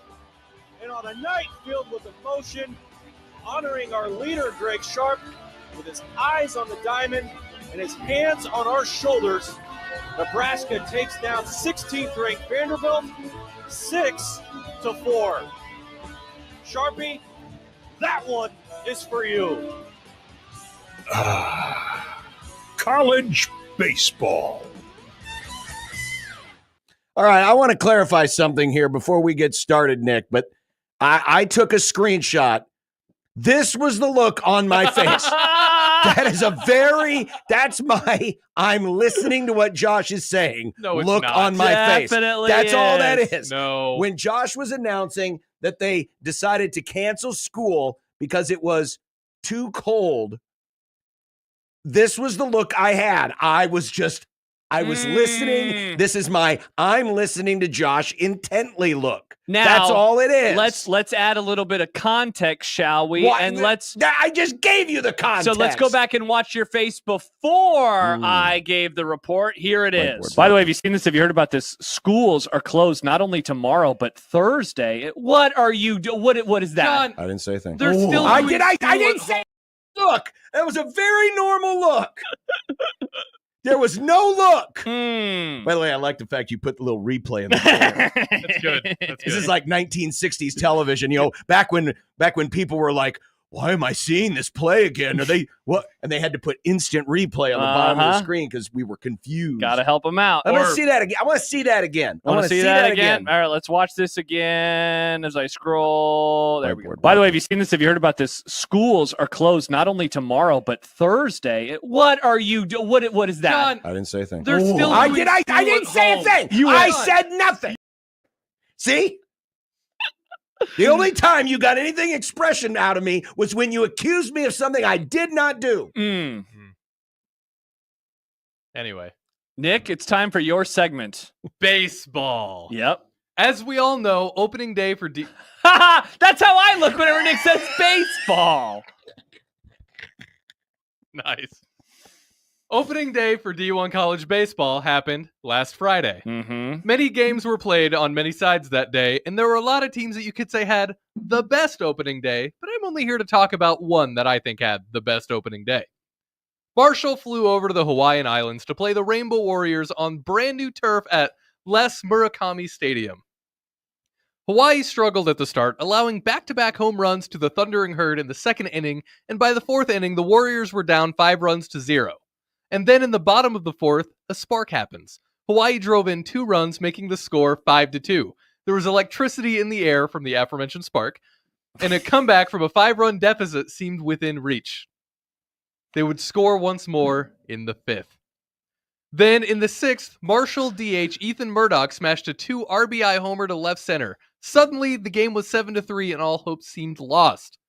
The hopelessness was short-lived, though, as second baseman Shunsuke Sakinaro's 2 RBI double in the bottom of the 6th brought the team back to life. He got down on one knee, mimicking an archer, signaling that it was time for the Rainbow Warriors to fight back. Another RBI immediately after from center fielder Matthew Murray brings Sakano home, and Hawaii only trailed by a single run. It was the calm before the storm, until Marshall scores once more in the top of the 9th with a ground out RBI. The game now 8-6. Okay. Then, the bottom of the 9th. Marshall began to crumble. A double. A single. Hawaii drives in a run. 8-7. A passed ball brings home another runner, advanced a runner to second, and the game was now tied. A ground out brought the Warrior runner to third, and enter pinch hitter Draven Nushida. Last year at Fullerton, he only hit 181, but when he swung his bat that night, he didn't strike out. Instead, he smashed the ball to deep right. The runner on third came home, and the Hawaii native won the game for the Warriors in a walk-off of a game that had more drama than a soap opera. This first win on this new turf was also their first win without longtime voice of Hawaii baseball, the beloved Don Robs, who called every game for the Rainbow Warriors baseball for the last 40 years. I watched this game, the entire thing, and it was worth staying awake until 2 a.m. to do so I could be here to talk about it with you today. Hawaii went on to sweep Marshall and is currently undefeated at 4-0. 4-0. This, in my opinion, is the team that had the best opening day. The drama, the stories, the magic. This is a very exciting team to watch, and I recommend doing so if you get a chance. Baseball. Wow. I did not think we'd be talking about Hawaii baseball this season. I didn't either. Jimmy Allen says, I just got in my truck. Why are we doing Marshall and Hawaii baseball updates? Because that wasn't an update. That was what I think was the team that had the best opening day. Why was there an announcer no longer there? He passed away. Yeah, he passed away? He passed away in January. Okay. Well, there you go. Mustache Adam A slice says, of college baseball. Yep. You know, somewhere out there, the poor baseball SID for Hawaii is like, man, I wish I would have just had my voice recorder on. I could have taken that whole synopsis, and that could have been my story on Hawaii RainbowWarriors.com. There's an idea here that, Nick, every week when we do the slice of baseball, we present it on letterhead as like a release. Nick's slice of baseball team of the week. And we tweet it out and we tag Hawaii and let them know. That's a good idea. It won't always be a team of the week, though. Sometimes it's a team, sometimes it's a game. Well, it doesn't matter. The entity of the week. It could be it could be the player. Yeah. Put out a little press release. Put a little letterhead on there. And little zone logo. Yeah, a little and John's zone logo face. and my face. Yep, exactly. Chris says Virginia had the best opening day, beating number 2. Or no, Michigan had the best opening day, beating number 2 Virginia IMO. Look at that. People are arguing. This is the segment. That's why I said at the top, you could make the argument that many teams did. But Michigan didn't win it for their former 40-year-old voice of their baseball team. Sam writes, most monotone reading ever. More drama than a soap opera. Can we make that a drop? When you said more drama than a soap opera? Okay. That was funny. Mustache Adam, going back to John hating people. I don't hate people. I didn't say that. John wants Winter to be what Anakin was to those younglings. The younglings? Yeah, the beer. I mean, we went to school and it was cold and I'm still here. Yeah, barely, though. Look at your brain. This is your brain on going to school when it's chilly. Chilly. Yeah. It's just chilly. Meanwhile, it's just chilly. I got says Josh. It's just chilly. I got the days off, and look at me. I'm doing great. I'm normal.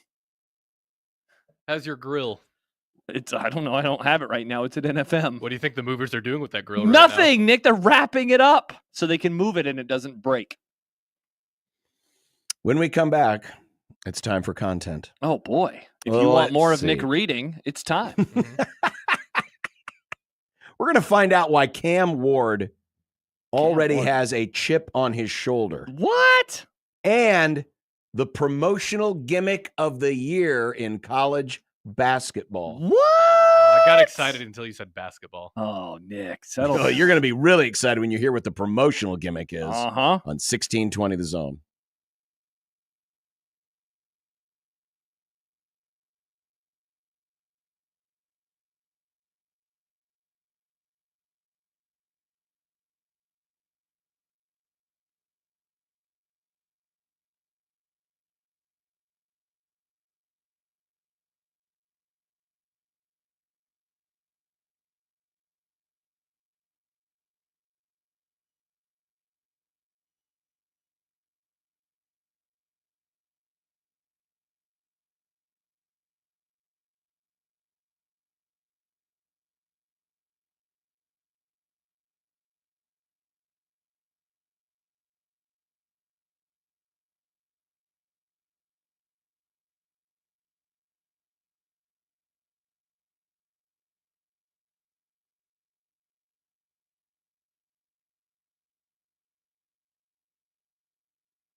Look, I made you some Unsportsmanlike content.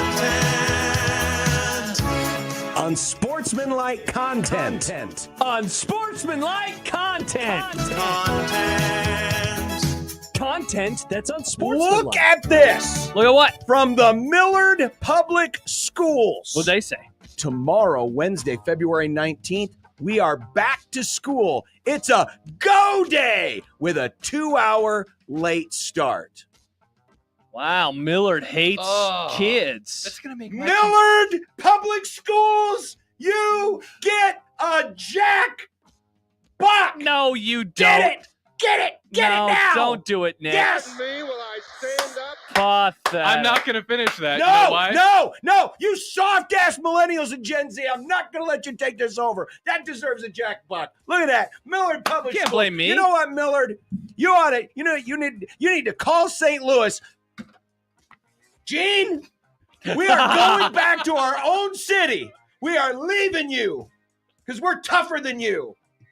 Wow, you do hate kids. This is gonna make my commute hell tomorrow morning. Why? So thanks, John. It's What? a 2-hour late start. It's around the time I'm gonna want to come in. No, it's not. All the What kids time are do you gonna- get into work? Around 9:30. This will be like 10. You'll be fine. This won't affect you. You'll be fine. You'll be fine. Oh, see, it's all about you. All about you, Nick. You'll be fine. Really hard to get anywhere from Millard in the morning. That you shouldn't have moved there then, Nick. What I get for moving. Yep, exactly. After all of Josh's complaining on Friday, Nebraska baseball. Wait, did we do this already? Nope. Okay, we didn't. Nebraska baseball picked up 2 wins this weekend, including an emotional 6-4 win over Vanderbilt on Saturday. The Huskers are 2-2. Should Josh chill out with his Husker baseball takes? And they're 0-1 in their last one. You know, it was so sick, so disgusting. What? How you wrote this team off. What? And then they beat Vanderbilt. Said I'm tired. Tired. Yeah. It's too damn bad. I'm tired. They just started, and I'm tired. Just tired. I'm tired. sleepy. You should be ashamed of yourself Why? for giving up on the Huskers. I haven't like given that. up on them. I'm just tired. I'm sick of everybody saying they're going to win everything and have a van No at one the has regional. no one ever said they're going to win everything. Jack just wants to bring a van somewhere. Well, yeah. Bring it, Jack. You I'm can sure- drive it anywhere I'm you sure want. Stib still has the old zone van. Oh, he always does. Sal says SMH Josh. Theo says make a recurring segment where JB complains about PC. You want to do that, John? John's PC hate of the This day. has nothing to do with PC. That seems like it does. You blame No, it millennials doesn't. and Gen Z for being soft. I'm what do blaming- I have to do with it? I'm Because not in charge of schools. You guys were accusing me of something I didn't do. Mm. I can't believe woke came for the school system. Wow, classic. I never woke. said anything. I said Yeah, nothing, and you yet gave you a people, look. and I do mean you people. Give a look. This one down This here, one's for and John. that one over there, they blame me for something I didn't do. Him? Mr. Him. Baseball Boy? I like baseball. Yeah, we know, Nick. According to Jeremy Fowler of ESPN, the Bengals will attempt to secure wide receivers Jamar Chase and T. Higgins and defensive end Trey Hendrickson for the long term.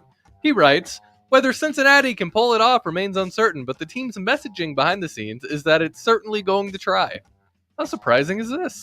Very surprising if they actually follow through with this. This, as much as I complain about the Cowboys being cheap as hell, the Cincinnati Bengals are embarrassingly cheap. Did you know, John, at one point in their history, and not that long ago, they were reusing jock straps? That's disgusting, first of all. Second of all, they're cheap as hell. If they actually follow through with this. And Joe Burrow, he has been very public in his look, just move cap money around, move the cash around. The Eagles are the prime example of how this can work out for you if you do it correctly. I am stunned. Let's see if they actually follow through with this, but I am stunned given how cheap Mr. Brown is. Yeah, I mean, I'd love to see it because I think, having, another good competitive team that's got a great core would be nice for the sport. But I don't know if I necessarily trust them. This has been notoriously a very cost-conscious franchise. And these are 3 big names that are going to be hard to try to seal up for the long term, already knowing that you've got Joe Burrow, who's costing a pretty penny. Mm-hmm. So we'll see. We'll see if they actually make the commitment. My prediction is they'll be able to lock down one of these 3. They will not lock down all 3. Can they get to 2? I would say this. If I were a Bengals fan, if they got 2 of these guys locked down, I would consider that a success, given how cheap they've been. Yeah. the history of this franchise. That's a good take. Michael Lombardi is Bill Belichick's GM in North Carolina, and he's certainly confident about the future of the program. In a recent story on The Athletic, he told Brendan Marks, everything here is predicated on building a pro team. We consider ourselves the 33rd team because everybody involved with our program is at some form or aspect in pro football.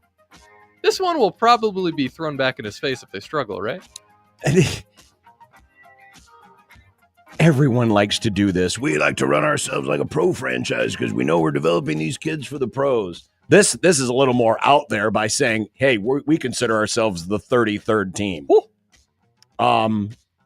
If there's anyone that has the opportunity to call themselves the 33rd team, it would have been the Ohio State Buckeyes this past year because of all the talent that they kept and guys that are going to get drafted. So, absolutely. Michael Lombardi, who has never met a quote he didn't. I hate that guy. He sucks. He didn't like to quote himself on, will have this come back in his face.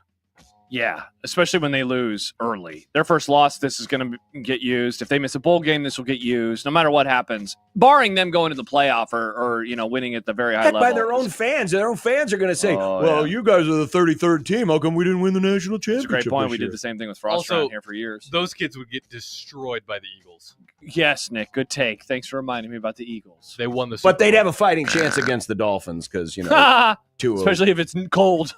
Yeah.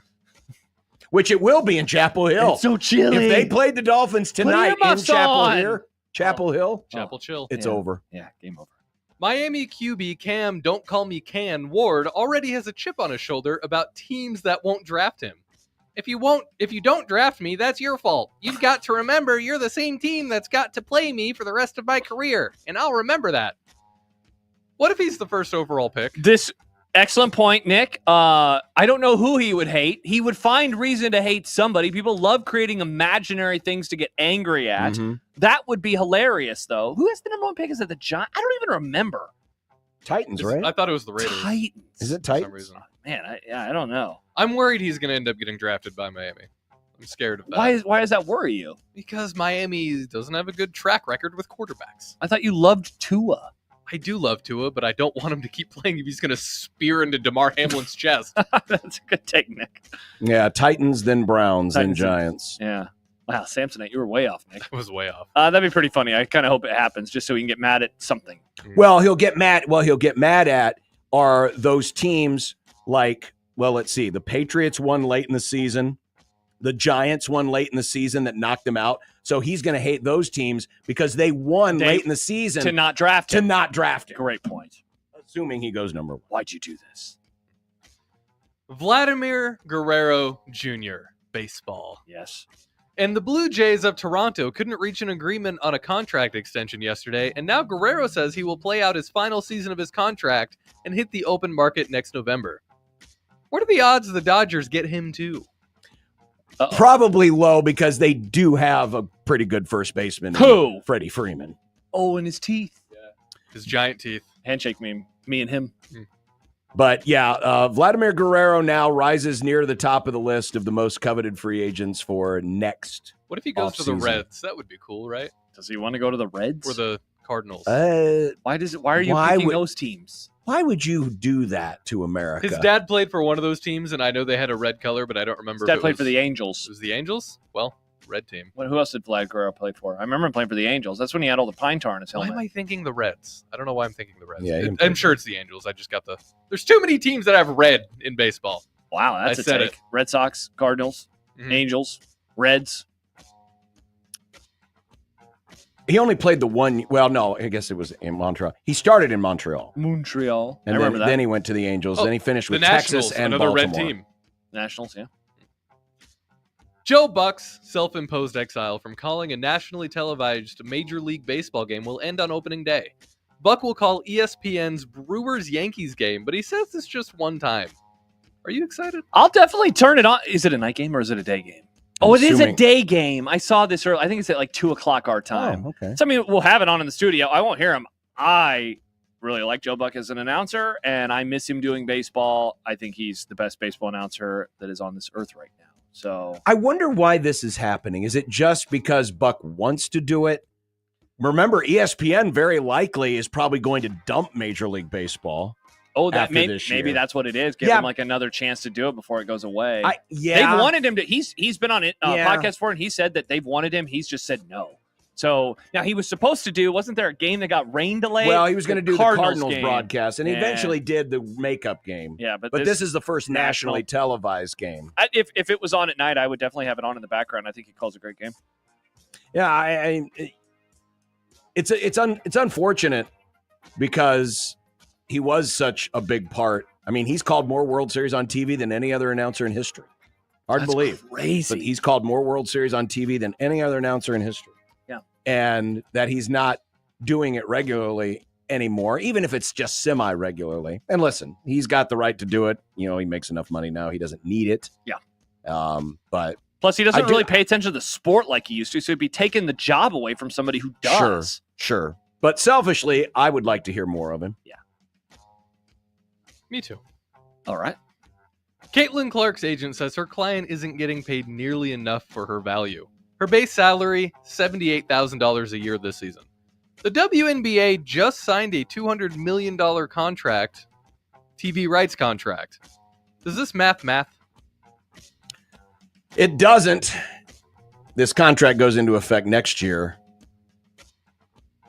Her second deal will pay her more commiserate with what her value is. For you would think, but because this in theory should up the salary cap. It should, right? But that's the question because they have to renegotiate the collective bargaining agreement, and there are some fears that there could be either a lockout or a strike because of the money that is being brought in. And the other part of it too is the NBA still owns a piece of the WNBA. Yeah. And there's been some folks who think that the NBA is, they need to separate from the NBA and go it alone in order to get more equitable dealings with the management. Yeah, for a while, it's been obviously good that they've had the NBA to help lift them up and to keep them afloat. You would figure if there's ever a time or an opportunity to cash in on their own earnings, this would be now.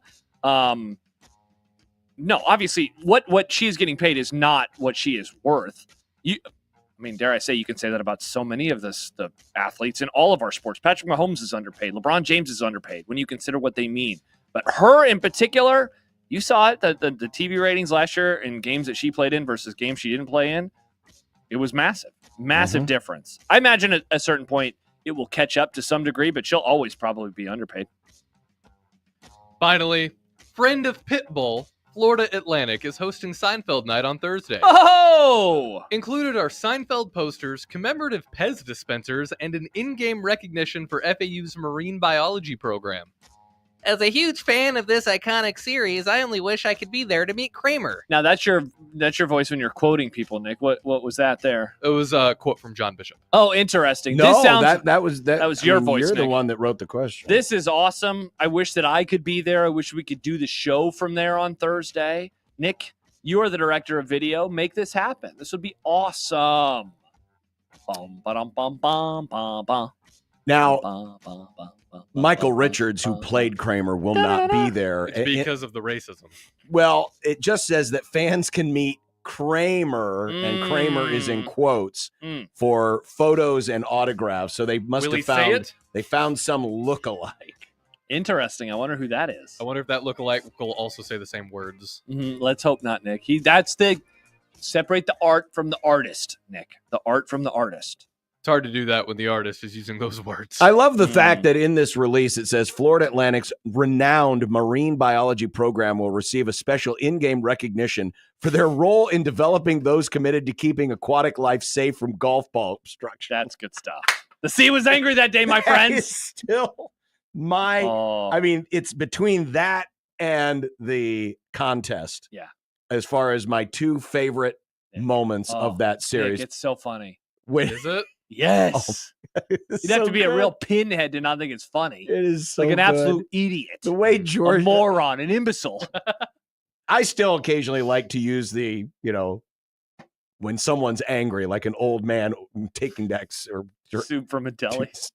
What was it? It's got to be your bowl. taking back soup at a right. An old man deli. Oh my gosh, this is so funny, guys. You're right.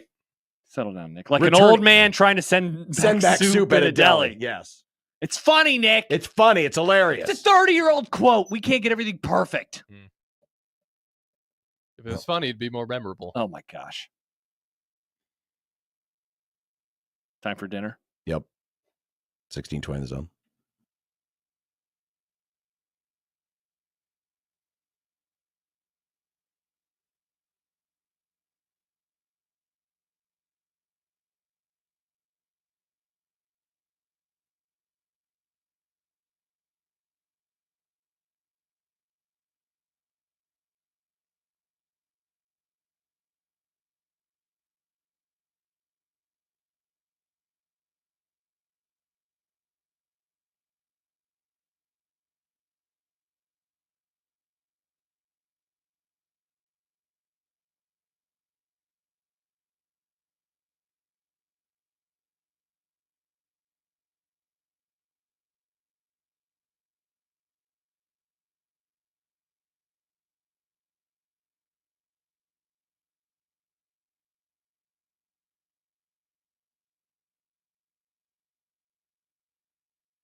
When you knock us down, we're going to get up. And on the way up, we're going to bite a kneecap off. Crust is good on your pizza, not your ass. I will eat your ass first. He's tough as a Woolworth steak. And then it's going to take 2 more shots to knock us down.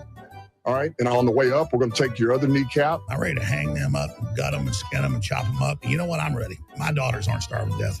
I'll eat my neighbors. And we're going to get up, and then it's going to take 3 shots to get us down. And when we do, we're going to take another hunk out of you. Cliff, what are you going to take away as your best memory from playing basketball at Boston College?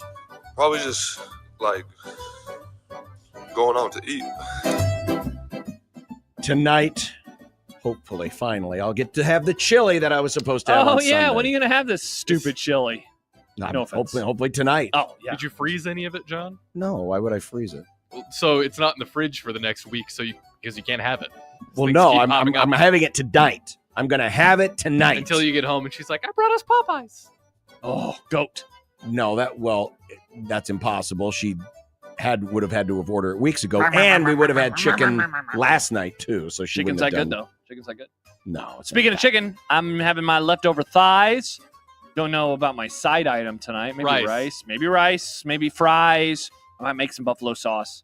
It just depends on how long it takes, because we're not only signing the lease tonight, we're measuring things just to figure out what's going on. Measuring things, huh? Oh yeah. Get out the ruler. The grill? Are you measuring the grill? No, we will not be measuring the grill. We already bought the grill. Yeah, we're not but measuring the You deck. got to measure it to make sure you can fit on there. You weirdo. We had chili last night, John. It was great. It was delicious. I bet it was. And tonight, probably leftover chili. Probably leftover chili. And it's going to be chilly. What is it outside right now? 2 degrees. It's warm. It's balmy. Oh, this is unreal. Yeah. North And Carolina. you want kids to go to school in this. You're unreal. North Carolina could They're never inside. play baseball in this. Younglings. Yeah, but they have to go outside to get there. Yeah, there's bus stops, John. I Do you used know to how have to bu- wait at the bus So stop. do you know how bus stops work? The kids just stand there and they freeze.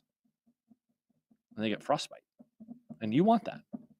I didn't say anything. Interesting. I didn't say anything. And you know what, John? Silence speaks volumes. Oh, sure. You didn't say, "Oh, good. I'm worried about the kids freezing to death." You just looked at the camera like, "Oh."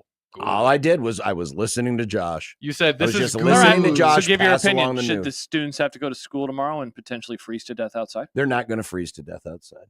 Man, you better hope so. We can't even make Well, jokes about it they if we are obviously wrong. aren't. They obviously aren't now. They're not going to school. Except for Millard. How can you say that about after the Miami and Chiefs game when people got frostbite, They John? lost limbs, John. People lost limbs. You want kids to lose limbs, John?